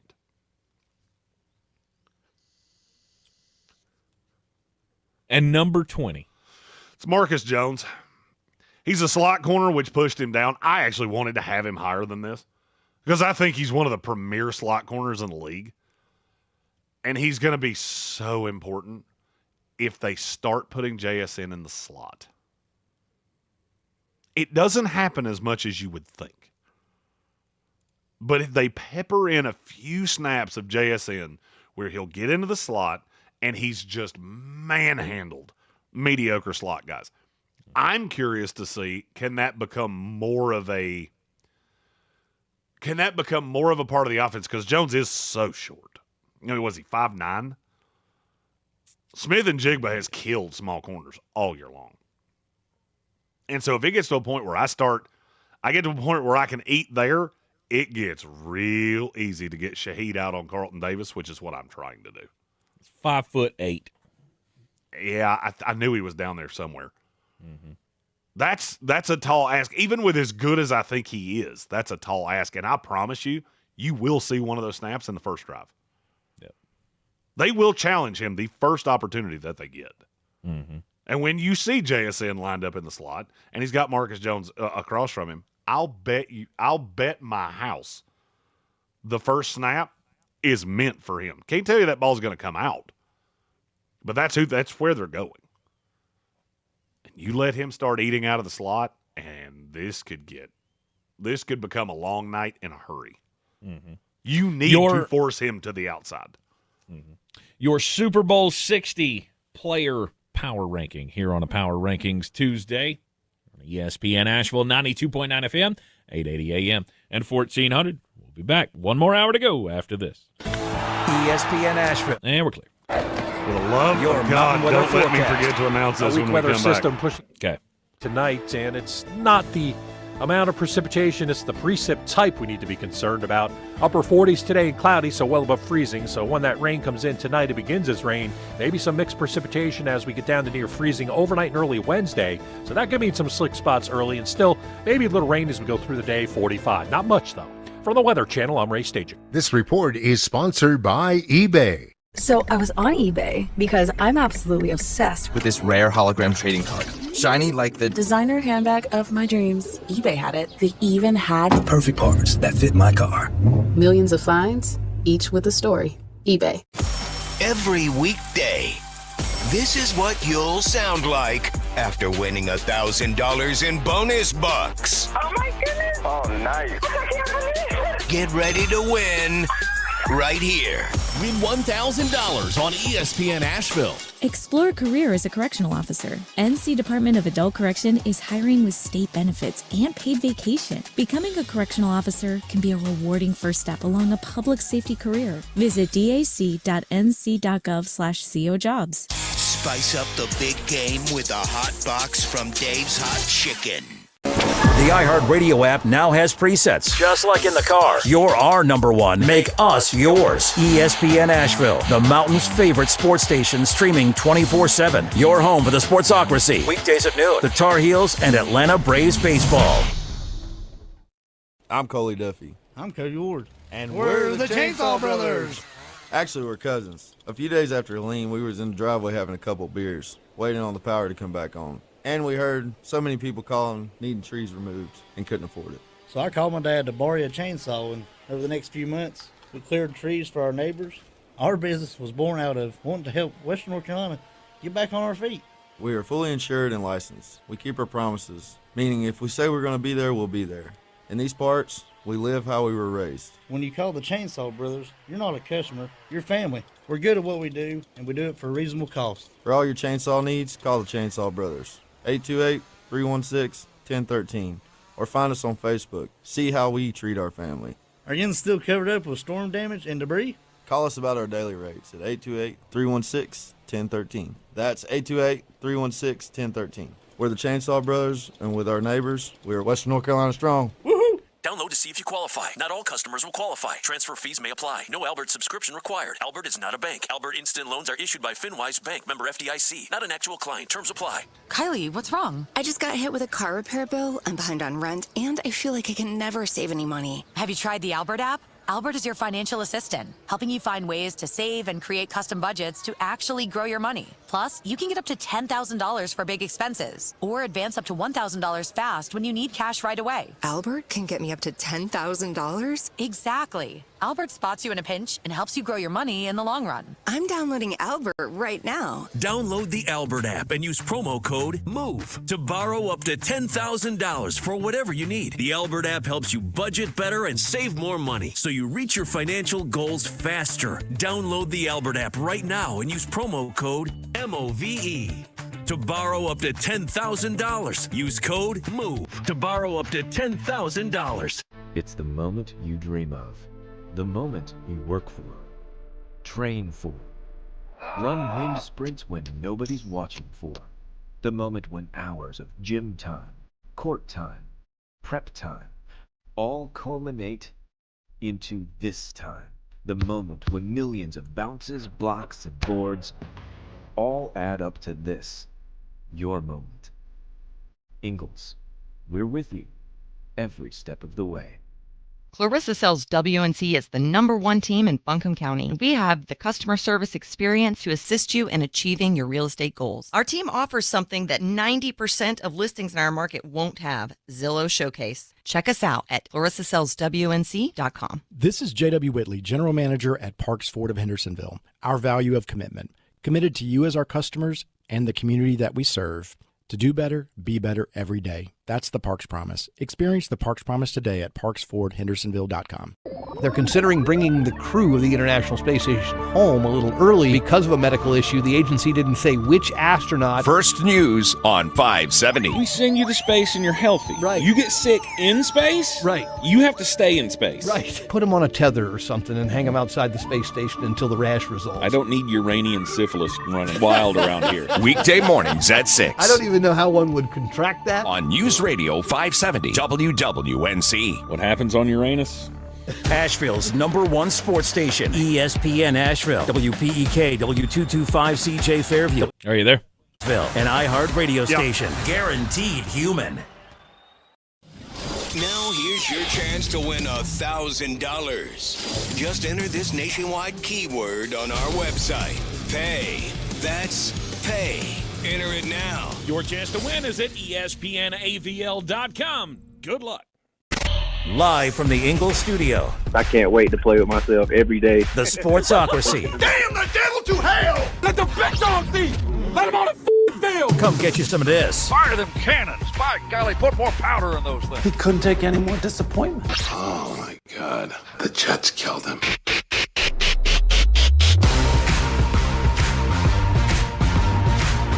Welcome back into the Sportsocracy. It is ESPN Asheville, 92.9 FM, 880 AM, 1400. The Sportsocracy, heard everywhere you go on the iHeart Radio app. We are seen everywhere on YouTube. Just go to thesportsocracy.com, click the live video link, subscribe to the channel. That way you can join us in the YouTube chat. It's your best way to get in touch with the program immediately. We got another chance for you to win coming up.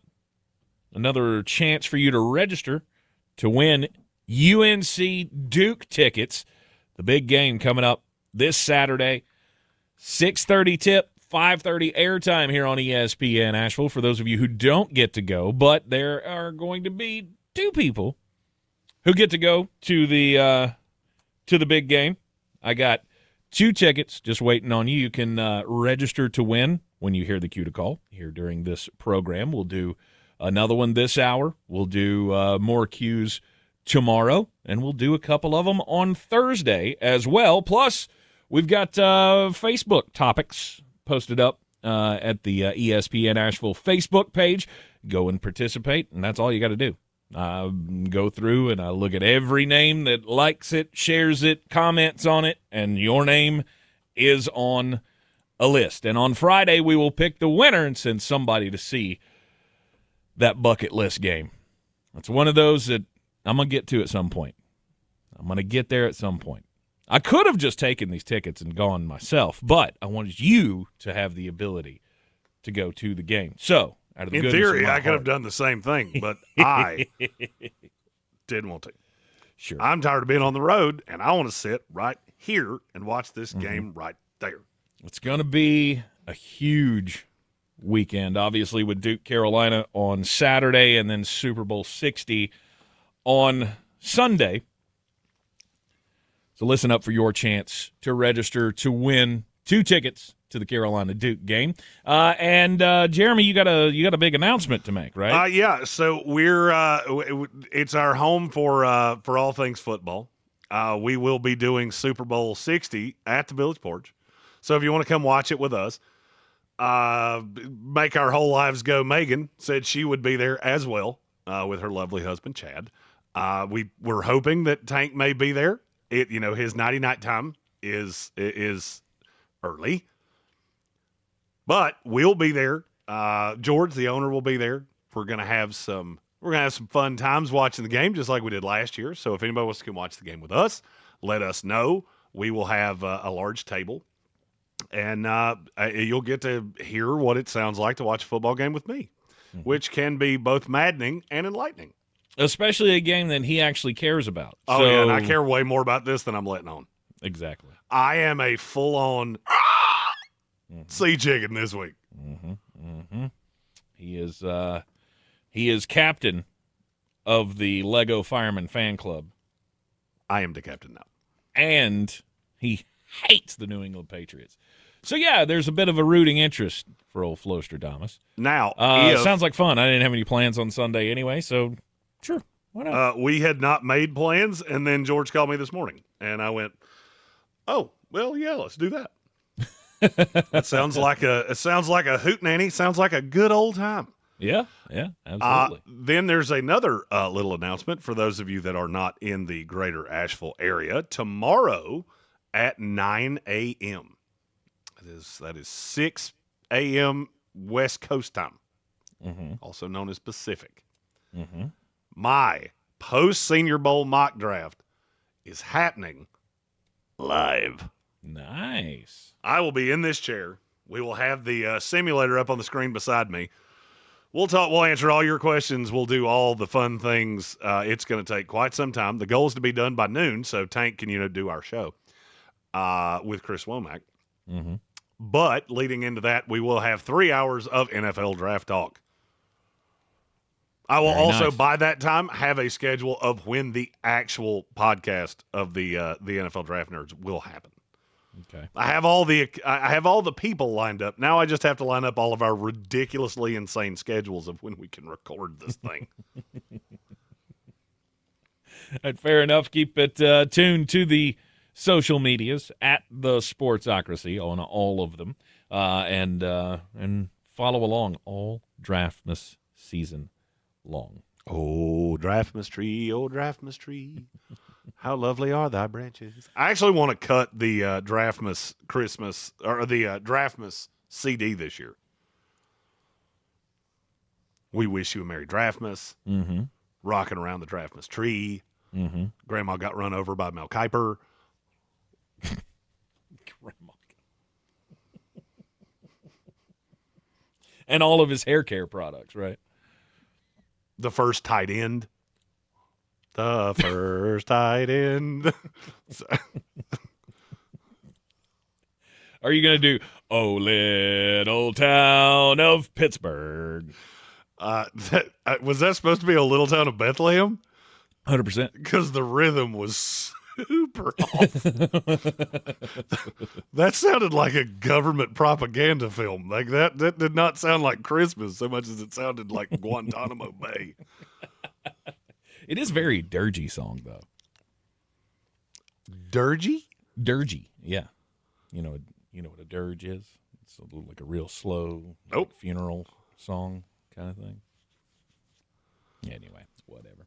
Snap Judgments asked, what day is that again? That is tomorrow. Wednesday is my day off. So we will be spending the first 3 hours of tomorrow just doing all the Draftmas things. Mm-hmm. Mm-hmm. And secret time, there's a lot of new names because the Senior Bowl changed some stuff. Nice. Looking around the NFL news cycle. Oh, you want to drop the Shams bomb? We just had a trade in the NBA. The Shams bomb? Oh, good Lord, no. It's not the one you wanted, but it was with James Harden. No, it was Jaren Jackson. Jaren Jackson. Okay. NBA trades crack me up because there's always one good player and then a whole mess of magic beans and draft picks. Mm-hmm. Yep, because you got to make the money work. So we traded Jaren. They got a $28.8 million trade exception, which I love that we always talk about that and then nobody ever uses them. They traded Jaren Jackson to the Jazz. Trade exception, it's basically like a cash token. So if you want to make a trade for a guy that's $28 million, you can do it and send nothing back. That's what a trade exception is, because you traded a guy into cap space. Mm-hmm. Yeah, he went to the Utah Jazz, by the way, which means his career just went from meaningless to, oh my God, I thought there was nothing worse than meaningless.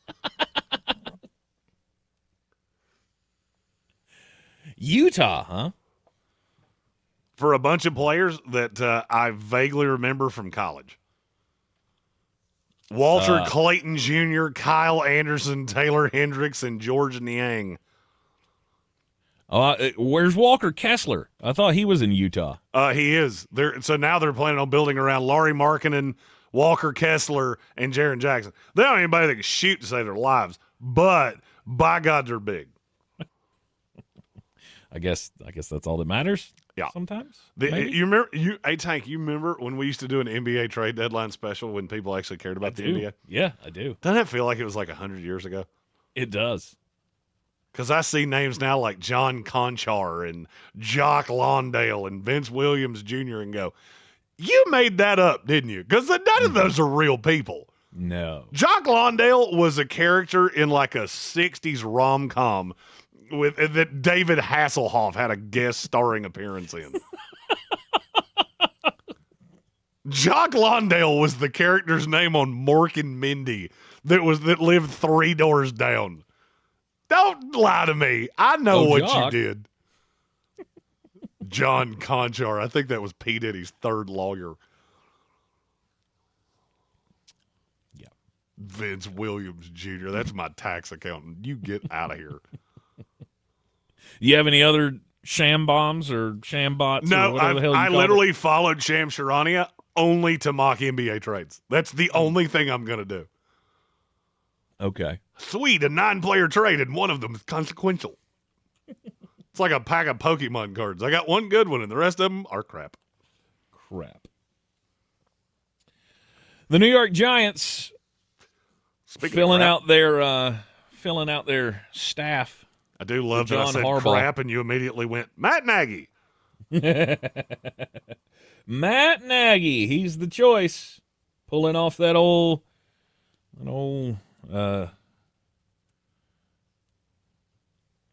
what was I saying? Matt Nagy's the new OC of the New York Giants. Yeah, sure. Let me get there Thanks. since you don't seem to have an ability. No, I don't. I'm looking for a name and I can't find Andy Reid. That was the name. That was the name. Pulling from the old Andy Reid tree. There it was. Matt Nagy going to be the offensive coordinator for John Harbaugh. And just further proof to you, Jeremy, that this isn't going to work. I mean, I think it's funny how unbelievably stupid this actually is. Matt Nagy, the guy who made Patrick Mahomes look mediocre this past year, that's the guy that you're entrusting your offense to. Well, I mean, did he make him look that way, or did his offensive line make him look that way? Well, here's what I know. Matt Nagy was in Kansas City for 3 years. You know what else I know? The offense regressed every single year he was there. I also know he was in Chicago for 4 years. The offense regressed every single year he was there. At some point, the fact you like a guy doesn't really hold a lot of water to me. And at this point, if you look at Matt Nagy and go, that's a brilliant NFL mind, I'm going to need you to show your work on that because I don't see it. And this is an offense. Hey, number one targets who? Malik Neighbors. Okay, he's under contract for 2 more years on a rookie deal with a third-year option. Number 2 targets who? Oh, by the way, he's coming off an ACL. Wandale. Wandale's free agent, and he's going to be one of the highest-paid free agents on the market. What you got from there? Oh, yeah, Darius Slayton. Yeah, he's a free agent too. That guy. Theo Johnson. You got 2 more years of him, I think. You have Cam Scattaboo. That's also coming off a catastrophic leg injury. And so you looked at that and went, what can we best do to prop up an offense that needs Jesus? Let's bring in that ball-headed dip excrement that coached the Chicago Bears. That'll be fun. The thought process here is one of the most mind-boggling things I think I've ever seen in my life. And what really kills me is that they talked to every high-end coordinator prospect on the market and got the fan base excited to give them Matt Nagy, which is the equivalent of going to your local Ingles supermarket, low prices, love the savings, buying the 10 most beautiful New York strips that they have, and then breaking out a can of Spam. This is what you get. Oh, no, those are for me later. No. You get this. Would you like a Triscuit? It's better with a Triscuit. So I think it was Penix asked for my grade on this. This is a full-on Gary Busey. I can't fathom what it is that Matt Nagy's ever done that makes you go, yeah, let's do that. That'll be fun. Well, the only thing he has is that he's trusted by Andy Reid. And then he was his play caller. Yeah, Andy Reid also trusts his postman. I don't want him to be the offensive coordinator of my football team either. I always love when Matt Nagy gets credit for developing Pat Mahomes. He played 1 game. 1 with Matt Nagy. Because Matt Nagy left and took the Chicago job, and then he single-handedly destroyed Jay Cutler. He took Jay Cutler from a good NFL quarterback into smoking Jay Cutler that's getting DUIs in Nashville. You know who did that? 4 years with Matt Nagy turned him into a complete basket case. Yeah, let's do that with Jaxon Dart. That'll be fun. I mean, Jay Cutler never was that good. He was fine, wasn't he? He was good. He was a complete turd with Matt Nagy. Oh, I just want to see how bad this actually got, because I don't know I just remember it happening. I didn't actually look. Let me see if I can find. Oh, there it is. Oh my God. Jay Cutler's QBR sans Matt Nagy. Oh wait, he didn't have Nagy. He left before Nagy. Okay. Did he? I'm crucifying Matt Nagy for something he didn't actually do. Apologies. Okay. That was the coach before him. Was that Mark Trestman? Was it Trestman? I know Trestman was there. Lovey was part of that. John Fox. God, I forget that happened. Oh, yeah. I forget that happened. Who was the quarterback there with Nagy? They had a few. Was that Mike Glennon? Let's see. That first year was... I know what I did here. I've confused Mitch Trubisky and Jay Cutler. He was the one that single-handedly ran Mitch Trubisky into the rocks. Mitch, he wasn't good. Don't start that. Mitch Trubisky went 11-3 his first year there. And then Matt Nagy just ran him into the ground. Because it's what happens that's why I got confused here, because the fall of Cutler and the fall of Trubisky were very similar. Mm-hmm. There was absolutely nothing new. So if you'd played him once, you knew everything they were going to do. So yeah, that first year, Nagy's, it's good. We're good times. Then what happened? I figured out everything you were going to throw at me. And he absolutely, because Matt Nagy went 12-4 his first year. Then he went 8-8, 8-8, 6-11. Yeah. I mean, didn't he? Matt Nagy may have won Coach of the Year. If he didn't, he was really close. He did. 2018 Coach of the Year.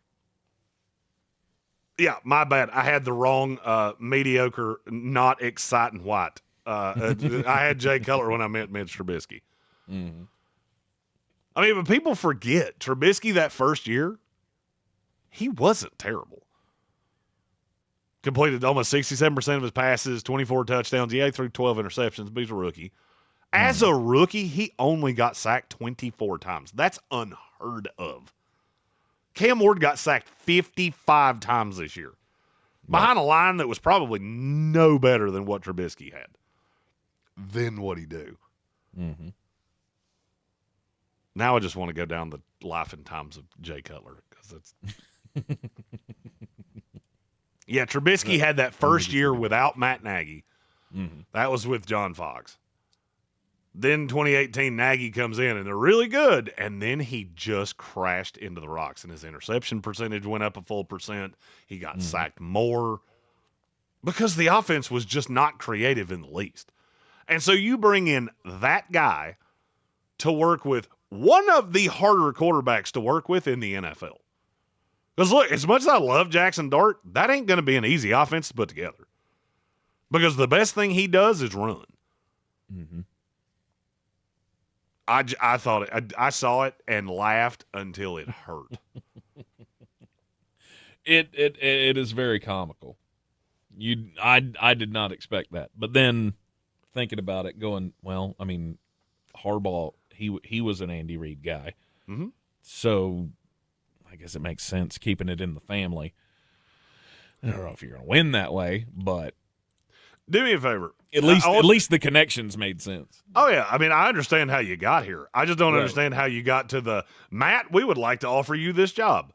Bringing him in for an interview? Sure. Mm-hmm. Tell him, you know what? Andy speaks highly of you. Let's chat.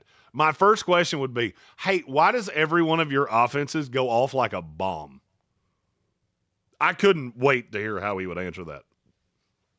Oh, yeah. Over the 3 years in Kansas City, the offense went from 9th in yardage to 16th to 20th. Mm-hmm. That was with Pat freaking Mahomes. And never did they crack the top 10 in scoring. Which is unconscionable to me. I mean, the only thing that changed, yes, the team got older. The only thing that changed was the play caller. Like Matt Nagy's contract expired. This is another thing that makes me laugh. Andy Reid talks about how smart Matt Nagy is and how he's this great offensive mind, blah, blah, blah, blah, blah. His contract expired. Did you make any inroads to bringing him back? No. They'd hired Eric Bieniemy long before it was ever resolved whether Matt Nagy was going to get a job or not. We assumed he'd get the Tennessee job. He cut him. He cut him loose, knowing, I guess, that he had a landing spot. Oh, yeah. Because if he didn't get one of the head coaching jobs, he most certainly was going to get an OC job somewhere. It is baffling to me. Yeah. A team that is going to be predicated on running the ball and playing good defense, you just brought in a coordinator that has never run the ball well, ever. Mm-hmm. Ever. He had 1 year where the offense was semi-competent. Other than that, he's just not been good. Yep. Well, that's your new offensive leader in the Big Apple. Oof. Matt Nagy gets the New York Giants offensive coordinator job to join the staff of John Harbaugh. And you team him up with Denard Wilson, who was he was the defensive coordinator in Tennessee. Mm-hmm. I actually like the DC hire. Okay. Denard was with us with the Jets. I like him a lot. I've long said he should be a defensive coordinator in this league. Mm-hmm. So Matt Nagy's got a year. He's got a year to make this offense look like something. I guess the good news is his first years are always the best years. I do just find it funny. The three most mediocre offensive coordinators that we've had in the NFL are Matt Nagy, Todd Monken, and Greg Roman. They all three worked for John Harbaugh at some point. Mm-hmm. That's unfathomable to me. When I saw Cliff Kingsbury's name, I went, yeah, see, that one makes sense. I don't know that it's going to work, but I get it. Matt Nagy, I don't get that in the least. You're in the Sportsocracy, and this is ESPN Asheville, 92.9 FM, 880 AM, and 1400. We'll be right back. Run a business and not thinking about... And we're clear. Think again. You want to just go ahead and do more crimes people here? Are listening to the radio on iHeart today than they were 20 we're already years over ago. 26. And only iHeart Broadcast Radio connects with We'll do more crimes Americans and come back and do one TV, last final digital, segment. social. That'll work. Even twice as many teens than TikTok. And that reach means everything. Just think about the universal marketing formula. The number of consumers who hear your message times the response rate equals the results. Now let's get those results growing for your business. Radio's here now more than ever, and iHeart's leading the way. Think radio can help your business? Think iHeart.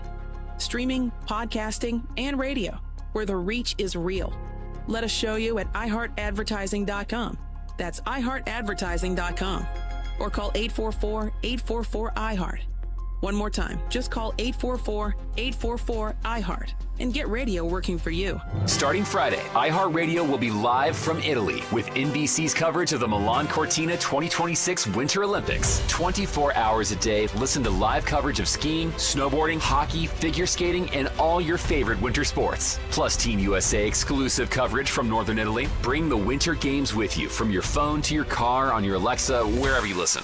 Open the free iHeart app, search Olympics, and listen. iHeartRadio, the exclusive audio home of NBC's coverage of the 2026 Milan Cortina Winter Olympics. Whether you've got a dog in the fight or not, everybody likes to throw down for the big game, and there's no place like the back alley bar at Bear's Smokehouse Barbecue on the South Slope in downtown Asheville. Kickoff is Sunday, February the 8th. Come watch the game, dig into legendary pulled pork, and feed your entire crew with a game day grub package. Perfect for 4 to 6 people, packed with ribs, sliders, wings, and 4 delicious sides. Great food, big screens, and a warm game day atmosphere you ought not miss.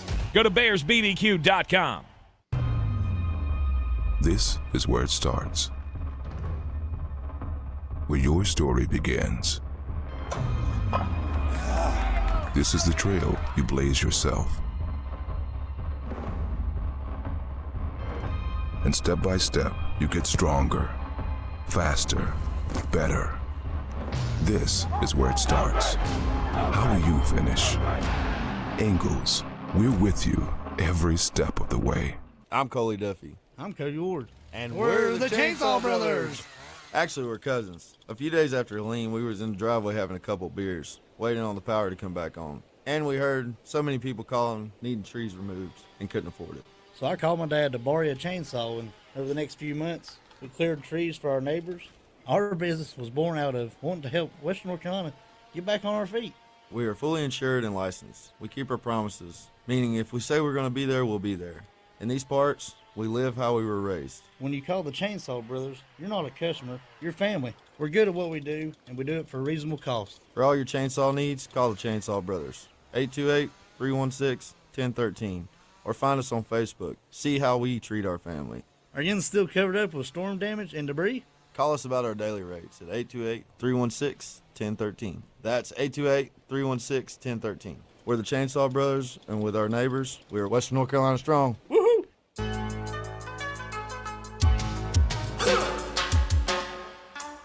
It is ESPN Asheville. This is the Sportsocracy, and it's time for the most important message of the day.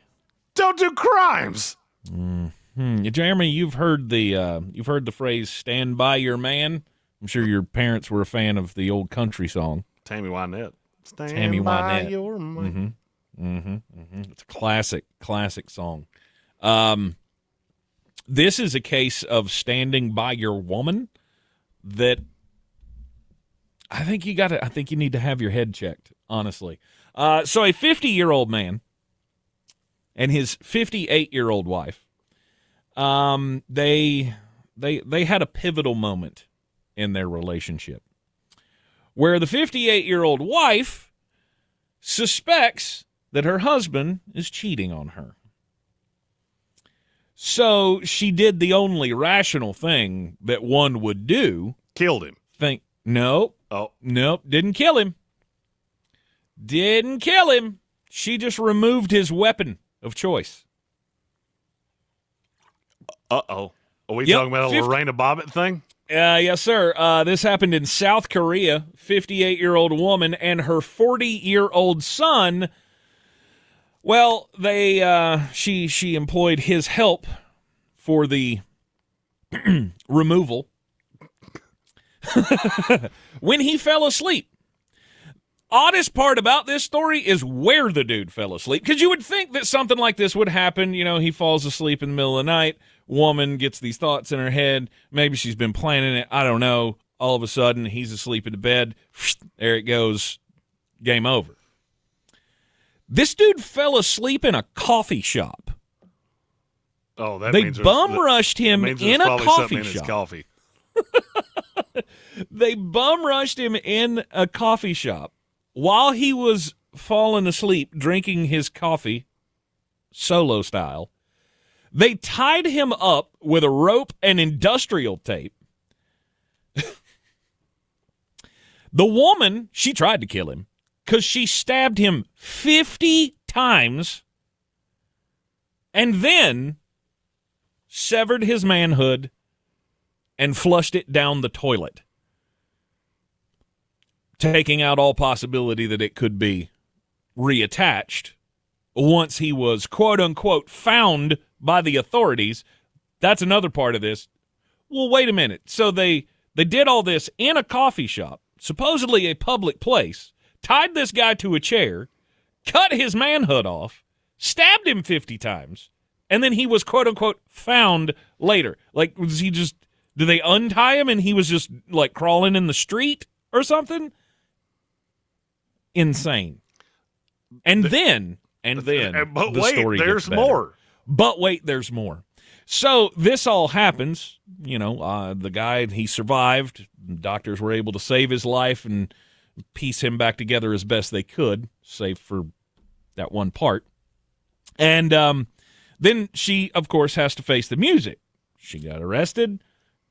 She was in formal sentencing last week. The husband went before the court and asked for leniency for his wife. That is a special kind of stupid that I do not get. You, bro. I mean, because I have a good feeling. Awful dumb. As much as I love my wife and as much as you love your wife, Jeremy, there's no coming back from that. And I'm sorry, but 7 years in prison ain't enough. No, and I do. I love my wife. She's my favorite person on the planet. But a de-goobering is something that I don't think I can get over.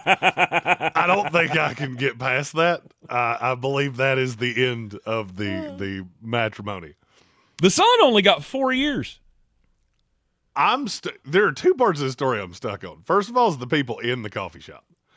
I just can't imagine somebody that was just, having a little mocha joke latte, and then they go back to work and go, "You are never going to believe what I saw at Starbucks." That's my first thought. Mm-hmm. My second thought was, how did she bring this up to her son? I son, do not know. You've been a good, loyal son, but now I need a thing. We're going to de-goober your stepdaddy. And I need you to be involved in that. I need some muscle for this, and it's going to need to be you. That's going to be a hard pass from me. Yes. Now, your story it ended, and I feel like there could be a reconvening for the victim in your story at the location of my story, which was a Love Etc. in New Mexico. If you're not familiar with this particular chain, it is an adult toy store that is all up and down the West Coast. Two individuals, 45-year-old Heather Martinez, 49-year-old Du Haya. I swear to God that's his name. I'm not making that up. That's his name. They went to the Love Etc. on foot. It's an important part of the story here in just a second. They went to get some things to increase their enjoyment of the night. Only one problem. They didn't have any money. So they go in, steal some merchandise. They're caught by an employee. The employee tries to get the stolen merchandise back from the man, at which point he is punched in the back. The man brandishes a firearm and says, "Don't make me shoot you." He then goes outside, steals a car, drives off. Miss Martinez was driving the car. They find them later. Now Mr. Hoya is driving the car. So at some point they've switched spots. And the thing that I cannot get over is, how'd you get here? You only stole merchandise. I mean, and look, I understand in the throes of passion, stupid ideas just rain like water. After all, I had been married twice. How did you look at your partner and go, I want to get freaky, but I don't have any money, so we're going to have to go steal this? That seems like a very specific fetish to me. Mm-hmm. We're going to go threaten to kill a guy, and then we're going to get up with the get down with some stolen merchandise. Yeah. That is 2 stories I have told 2 days in a row of people that they were trying, they were, I mean, there's no other nicer way to say this. I've long said this should be a segment we do. They took the term balling on a budget way too seriously. Oh. Good for you. Good for you. That's what I do. That's what I'm here for. Make them laugh. Make them laugh. It is the Sportsocracy. It's ESPN Asheville, 92.9 FM, 880 AM, 1400. Coming up on Saturday, we will have the coverage of the big one. No, Saturday, not Sunday. Saturday is the big one for us because we got Duke and Carolina. 5:30 airtime, 6:30 is the tip-off at the Dean Dome. We'll carry it on ESPN Asheville, but you may be able to go because I got 2 tickets that I'm trying to give away, and I'm putting everybody's name in the hat for this one. So we're going to go to a break. You give me a call here in the studio at 225-4988, 225-4988. Get your name in the pool to win 2 tickets to Carolina and Duke this Saturday in Chapel Hill. 225-4988. Don't forget, you can also get registered on the ESPN Asheville Facebook page. Sportsocracy returns in 3.5. ESPN Asheville. Clear. It'll be more fun than a South Korean degoobering. A weak weather system pushing in late today, tonight, and it's degoobering. I love it. That was my favorite part of either one of those stories. Upper 40s today, cloudy, so well above freezing. So when that rain comes in tonight, it begins as rain. Maybe some mixed precipitation as we get down to near freezing overnight and early Wednesday. So that could mean some slick spots early, and still maybe a little rain as we go through the day. 45, not much though. For the Weather Channel, I'm Ray Stajan. This report is sponsored by Taco Bell. Taco Bell's new Luxe Value menu has 10 indulgencies for $3 or less. From the opulent new mini taco salad to the decadent beefy potato-loaded griller. That much luxe could have you expecting a maitre d' at the drive-thru. At participating Taco Bells, while supplies last. Price and participation vary. Tax extra. For delicious meals, you could go out to eat or spend hours in the kitchen. Or you could just make a Marie Callender's meal. Yeah, you heard me. Marie Callender's classic chicken parmigiana bowl is delicious with scratch-made marinara sauce, creamy mozzarella cheese, and no preservatives. It's high in protein with 30 grams per serving. Marie Callender's, what having it all tastes like. Breakfast burritos for the morning brainstorm. Easy Cater. Paninis for the lunch and learn. Easy Cater. Barbecue for the clients from Boston. Easy Cater. Brownie boxes and mini bundt cakes for Brenda's workiversary. Easy Cater. One simple platform to feed any size group with food they love from favorite restaurants, plus tools to help you meet dietary needs and stay on budget. Easy Cater. All the food for your workplace, all in one place. Start an order at easycater.com. Sports lives on the iHeartRadio app, the home of the Super Bowl 60 tailgate concert presented by NetApp. Big game coverage, the Winter Olympics from Milan, NBC's official audio partner, Fox Sports Radio, ESPN, and sports betting. Search sports on the free iHeartRadio app and listen now. I think we need to make a movie, and it's called Do Hoya Degooberer. That's the park's promise. He wasn't Experience a the park's promise D-goober. today He at was a Parks fake I don't goober. care. Sure. You know Appalachian Motor Coach is the official shuttle sponsor of the Living the Dream Tailgate Tour. But He was into cosplay. Heard he was. It did a really Weddings, good Bilbo bachelor, Baggins. bachelorette parties, corporate gatherings, family reunions. Nice. Makes the ride part of the fun. Nice. Luxury seating, climate control, and none of the stress of parking or driving. Appalachian Motor Coach gets you there relaxed, on time, and ready for the party. For more information, visit them at AppalachianMotorCoach.com. Appalachian Motor Coach, the best memories start on the ride. Did you know that Ingalls sells Joshua Pennick said he definitely cheated and he had one hell of a guilty conscience. choice and prime meat, or that they You'd have had to have cheated on or with everybody for me to go, you know what? I deserved it. You just take it. Realty offers I Zillow don't Showcase, care an if he exclusive hooked up with her AI-powered mom. listing experience Got to just the de-goobered top in a 10% of all Starbucks. listings in our area. With immersive media, She cutting-edge was in the design, wrong and here. elevated marketing, Showcase listings, they go pending quick. Most definitely. Just kill me. $9,000 Like, more if than that's standard where we're listings. going with this, Ready to just stand kill out me. in a crowded market? Give our team a call today, 828-774-6343, because your home deserves the spotlight.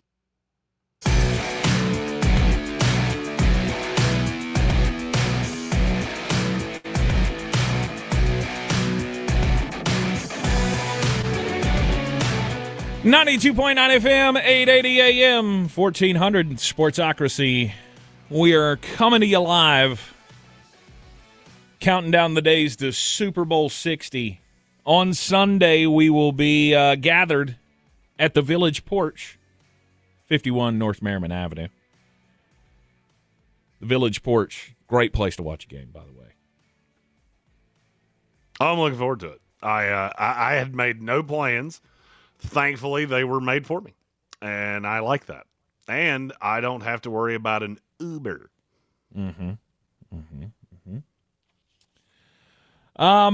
Checking the news wires once again around the NFL. We had a couple of hires be made. Of course, the big news of the day is that Robert Kraft got left out of the Hall of Fame as well. Which is insane. So no Bill Belichick and no Robert Kraft, and coming from the seniors committee this year. I love how this stuff's just coming out in a slow trickle of like, how can we just keep you talking about the NFL? We don't care if it's terrible, because everything that we've done in the last few days, it seems like it's been terrible. From making Shedeur Sanders a Pro Bowler to the Bill Belichick thing last week. And now we get Robert Kraft is not even a first ballot Hall of Famer. Oh, Gary Birch wins. What? So you say they're not all happy endings for Robert Kraft? They're not. They're Let's not. go. That was great. I mean, eventually he'll get there, but I mean, he's old. It's going to take a little time. Blue Gatorade. Excuse And a me? nap. Just got to stay hydrated. Is that it? For sure. Liquid IV. Really important. Got to keep your electrolyte levels up. Just ask Duhaya. I promise you, he'll tell you. Yep. Apparently, we have a new offensive coordinator for the Cleveland Browns. Todd Monken bringing Travis Switzer with him, who was the run game coordinator for the Ravens. So, I mean, hey, he's going to run the ball. So Quinshad Judkins, fantasy players, dial him up for next year. Yeah, I'll be dialing up nothing Cleveland Brown related. Really? No. That's one of those. This is one of those times that I'm just going, I can see how this is going to end before it even starts. It's just, it's not a good layout for a team. It's not a good team in the first place. Uh-huh. But is this Hugh Jackson bad? I think it could be. Is it Freddie Kitchens bad? Let me put it this way. You have a quarterback who had an 18 QBR before the league got tape on him. What do you think he's going to have now? Where do you think that was with Kevin Stefanski, who's a 2-time coach of the year in this league? Now you get Todd Monken and Ryan Switzer's little brother, Barry's boy. I don't see this working out well at all. I thought you were being serious. I was like, what? No, I made every bit of that up. I don't know who that guy is, and I really don't care. Yeah. First of all, if you get an OC job in the league and I don't know who you are, that is a super bad sign for you. I even knew who the Western Michigan guy was that the Chargers hired. I don't know much about him, but I at least knew who he was. Right. I'm dumbfounded. There are just times that NFL teams do things, and I go, how exactly do you think that's going to end? It's so obvious. It's so obvious when you have players and when you don't. And then you get smart guys. I'm going to give you an example. Do you value Matt Ryan to be a smart guy? Sure. Did you hear what he said at his press conference earlier today? No. He was asked about Michael Penix Jr. because they introduced Matt Ryan and Ian Cunningham at the same time. Ian Cunningham's the new general manager. Right. They asked him about Michael Penix, and he said, neither of us are the head coach of the football team, so we can't answer your question on that. I think we start to get into this process and dive deeper into the roster, how it currently stands, where it's going in the future. I think those are conversations that'll be a part of it. This is a guy you took in the top 10 2 years ago. Mm-hmm. Matt Ryan won't commit to that because Arthur Blank's tired of losing. That's why he has a team president, Matt Ryan. He has a GM in Ian Cunningham that has long been thought of very highly in this league. And one of the more accomplished coaches that were hired in this cycle in Kevin Stefanski. Mm-hmm. Meanwhile, you look at the team that he left, and they're committed to Shedeur Sanders, the 5th-round pick that nobody wanted. Give me a break. Mm-hmm. I mean, for me, this was funny for like a year. It's not funny anymore. Now it's just sad. I've heard so much about that Browns search as I've gone down the rabbit hole and things that they've said and things that they've done. And so now I'm going to ask you a question, and I haven't heard anybody ask this yet. Let me get this straight. You're telling me that an NFL team that forced coaching candidates to write essays and take personality tests that's had 3 11-win seasons in 40 years is so much smarter than the rest of the league that they got a quarterback that nobody wanted and a coach that nobody wanted, and you think that's going to work? Do you hear how stupid that sounds when I say it that way? Mm-hmm. By the way, there were 0 lies told there. 0. It just doesn't make any sense. I mean, this is one of those times I look at an NFL team and go, we should make owners pass an intelligence test, like an IQ test, before we allow them to buy teams. Mm-hmm. I think it makes more sense, though, that it's the Cleveland Browns, right? I mean, this is what you have to do. When you're a terrible franchise, you put yourself in the position to have to make hires like this. Because, of course, nobody was with options was going through the rigmarole that you want all your candidates to go through. I mean, how many guys did they get in the room that just went, no, I'm good? Because the report was that McDaniel was one of those. And I can't remember who the other one was. But they get him in the room. They give him the interview, and then like, oh yeah, you got homework to do.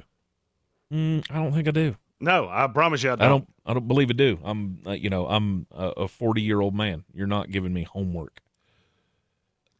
Tank, when you hear the line, what I'm getting ready to say, feel free to out me for lying to our listenership here. Okay. I've interviewed for a half a dozen jobs in the NFL. As a guy that has never worked in the NFL, nobody's ever said that to me. Mm-hmm. Ever. And as a matter of fact, I'd laughed at them if they did. It's insane. It is legally insane to think you could ask that of a candidate for a job in this league. Mm-hmm. And then you just go down all these other rabbit holes and go, okay, so do you realize how many things have to go right here? Because I think that's something that we don't do a great job as media members of explaining to people. Every team can be successful. You still have 53 guys on your roster that were deemed professional football players basically by the entire industry. I mean, because every player on practically every roster could make practically every other roster. It just depends on where they fall in. Mm-hmm. Some teams have more talent, especially on the high side. Some teams are a little bit deeper. Some teams have a lot of young guys that they're trying to figure out. There are players on every roster that every other team in the league wants. May not be every team wants them, but there is a team out there that wants them. Mm-hmm. Then you get into the minutia of how many things have to go right for you to succeed. I don't think I've ever seen a team that has a higher number than the Cleveland Browns. People think I'm a Shador hater. I hate where he went. I hate his attitude. And now I absolutely detest his coach. If he'd wound up in Baltimore, which, oh, by the way, you had the option to do, mm-hmm. I would have way better feelings of how this could work out. I don't think you could put Fernando Mendoza in Cleveland and it work. I don't think you could have put Cam Ward there. I don't think you could put Jaxon Dart there. I don't think you could put Tyler Shuck there. I don't think you could put any of them there. Oh, by the way, they're not the only one.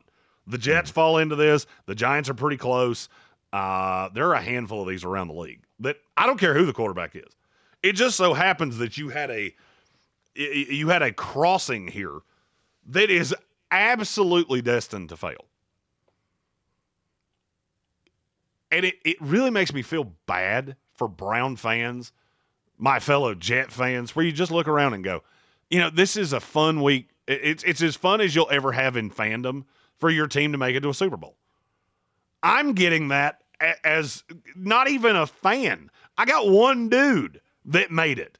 And this is the most fun I've had in a week leading up to the Super Bowl ever because I got something to root for. Last year, I was rooting for the officials and good commercials because I couldn't stand Kansas City and I couldn't stand Philadelphia, and I didn't want to see either one of you win. And all these bad teams, you're so far away from what you're seeing out of Seattle and seeing out of New England with complete organizational stability where we can a coach can outstay his welcome, a quarterback can move on, whatever else happens. And 2 years from now, you just figure it out. Mm-hmm. These were two teams picking in the top 10 not that long ago. New England, it was last year. Mm-hmm. Seattle, it was 2 or 3 years ago. And yet they find a way out. And then I look at these other franchises, and I'll be honest with you, the New York Giants are one of them too. You hired John Harbaugh. You spent $100 million that you will never reap the benefits from. Ever. And I know it beyond a shadow of a doubt. Oh, they were great. 20 years ago. They've been a train wreck since. Do you know what happens when you have train wreck franchises? You hire smart people and they find every ability to get out. You hire good scouts. They wind up getting promoted on other teams. Trust me, I've worked directly with it. Mm-hmm. And it's so funny for me to see two different teams and how differently this functions. When I see smart guys getting raises in one building and they get nothing in the other. You can take that however you want to. I don't care. It's not like I'm hiding it. Right. And then you find out all of these things behind closed doors that are wink, wink, nudge, nudge, hush, hush. There's just certain teams that I know are not going to be good for the foreseeable future. And I've said 3 of them here. Yep. Hey, speaking of, your boy Rob He's bringing Gus Bradley with him to be his defensive coordinator in Tennessee. I like that for a weird reason. Okay. Those two call they're similar but different defenses. One of the things that I thought was a bit of an issue with the Jets, and you know how much I love Jeff Ulbrich and how much I like Bob Saleh as a person. I felt like they agreed way too much. And so there was really no control. There was no control group that would keep you from going crazy on things. Mm-hmm. Gus Bradley is a good coach. There's a reason he's been around this league for a bajillion years. He's a good coach. And so now you got Daboll. And what strikes me is how much I can tell Robert Saleh learned from his first stint with the Jets of how important it is to have good people around you. Because I guarantee you, when he negotiated with the Titans, one of the things he negotiated on was the salary cap for his staff. Because Gus Bradley and Brian Daboll are expensive. Mm-hmm. And if you look at who that team's had over the last 10 to 15 years, they didn't go expensive on coordinator. They might have had one. They didn't have two. It just says a lot. Yep. Look, you're trying to get the Titans out of that group I was just talking about with the Jets and the Browns. I think that staff's a really good start. Mm-hmm. Other notable hire made in Pittsburgh, Patrick Graham. That was a few days ago. Patrick Graham going to the Steelers. But it's a good hire. Mm-hmm. Him and Mike McCarthy. That's an interesting combo. Yeah, it is. Man, how mediocre can you be? 9-8. I'll go ahead and tell you. I can already pencil in the Pittsburgh Steelers for 9-8 next year. Right. And I don't care who their quarterback is. Yeah. You're in the Sportsocracy. ESPN Asheville, 92.9 FM, 880 AM, 1400. We got more chances for you to win, or register to win anyway. Coming up tomorrow on the program, UNC and Duke tickets available. You can also go over to the ESPN Asheville Facebook page. Check out the register to win post there. Interact, and your name gets on the list. It's that easy. We've had several more entrants into the contest today, and we'll keep adding the names until we pick a winner on Friday at 1 o'clock here on ESPN Asheville for our big Football Friday Super Bowl 60 show. We'll be back with you tomorrow. Are we gonna pick that one live? What? The winner. Yes. I have a new way to pick winners, and I want to use it. Interesting. Okay. I'm game. Totally randomized. It's one of the greatest things I've ever seen. There's absolutely no way to put your thumb on the scale, and I like it. Okay. We will we'll investigate that, and we will be picking a winner on Friday's show. Tomorrow, it's a Womack Wednesday. Womack Wednesday, mock draft Wednesday. So you get 6 hours of us. You'll get me for the first 3 hours from 9 to noon. 4-round mock draft. We'll pick it live. We'll talk about your teams, the things you need, answer your questions. That's on YouTube. Then on the iHeartRadio app and ESPN Radio Asheville, you will have Tank and Chris Womack for a Woo-Woo Wednesday. Indeed, you're in the Sportsocracy, and this is ESPN Asheville. ESPN Asheville. Clear. Thank you. Your mountain weather forecast. A weak weather system pushing in late today, tonight, and it's not the amount of precipitation, it's the precip type we need to be concerned about. Upper 40s today and cloudy, so well above freezing. So when that rain comes in tonight, it begins as rain. Maybe some mixed precipitation as we get down to near freezing overnight and early Wednesday. So that could mean some slick spots early, and still maybe a little rain as we go through the day, 45. Not much, though. For the Weather Channel, I'm Ray Stajan. This report is sponsored by Aleve. Life doesn't wait, and neither should you. Aleve can help you deal with pain less throughout your day. With just one pill, Aleve lasts up to 12 hours. Don't let those aches and pains hold you back from doing what's important to you. Use as directed. Your one stop for advertising? Call 844-844-IHEART. Spice up the big game with a hot box from Dave's Hot Chicken. Mountain Graphics and Showtime Sports have teamed up under a new local Get Dave's Hot Chicken that you can't find anywhere near here. items at the best price. Mountain Graphics and Where is Showtime Dave's Sports Hot can Chicken? customize whatever you, your team, or your local group may. Greenville. Screen printing, embroidery, and laser thought engraving. that sounded Visit familiar. mtngraphicsavl.com or Showtime Sports AV. Yeah, the closest ones to us are Greenville, Anderson, and Charlotte.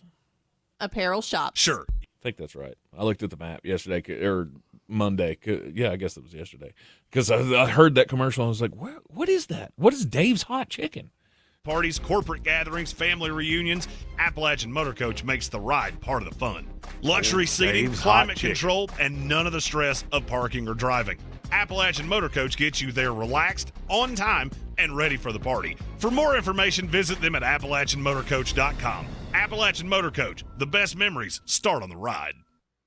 Welcome to the Ingalls Table, a delicious destination with recipes galore. Need to whip up a dessert, entree, side dish? No problem. The experts from the Ingalls Table take you through it step by step with expert tips and advice along the way. Find the Ingalls Table at ingalls-markets.com. Oh, we're gonna have to go find a Dave's. Free copy of the Ingalls Does Table it look magazine. good? And let's get cooking. It looks very good. It says, love the savings. We had Mountain Cluckies Graphics and in, Showtime Sports have teamed Dallas. up under It a was new local awesome. owner to serve our community with the finest custom apparel I never heard of that. at the Oh, best it's so price. good. Mountain Graphics and Showtime Sports can customize And whatever they use you, your Cluck in team, or your everything. local group may It's need. kinda like with Rocky's Hot high-quality Chicken screen Shack. printing, embroidery, Yep. engraving. It's so Visit good. mtngraphicsavl.com I think they or were out there Showtime killing Sports pterodactyls too AVL.com. because they had That's the biggest chicken tenders I've ever seen. Literally 4 chicken tenders for I your ate for local 3 days. one-stop custom apparel shop. Selling your home? Don't settle for average. Our real estate team at Clarissa Sells WNC and eXp Realty offers Zillow Showcase, an exclusive AI-powered listing experience available to just the top 10% of all listings in our area. With immersive... They have a top-loaded spicy buffalo mac and cheese. Oh for my up to God, that $9,000 sounds more than standard list. Dave's mac and cheese piled high with fries, ranch, spicy buffalo sauce, and Dave's chicken bites. Guys are a f***ing disgrace. This is was well ESPN timed. Asheville at Yowzer. Station. Running up the middle on a blitz. He throws to the end zone. Touchdown. Beer City's Tar Heel Station. Off the back. Iron. They also have what they call top-loaded milkshakes. I know you're not a fan of ice cream, but this is, I mean, it's like it's just a milkshake, and they put all the shit on top of it. So, like, here's a picture of one that's got Lucky Charms in it. Oh, yeah. Be better every day. That's the Parks Promise. Our mission, to improve lives with every interaction. This is JW, General Manager at Parks Ford Hendersonville. Experience the Parks Promise today at parksfordhendersonville.com. That's parksfordhendersonville.com. Portions of the following. That sounds like an interesting place. Number one sports station, ESPN Asheville, All right. WPEK, I'm gonna go W225 do CJ the, Fairview, get the WMXF mock draft Waynesville, set up. and iHeart Radio Station. Guaranteed.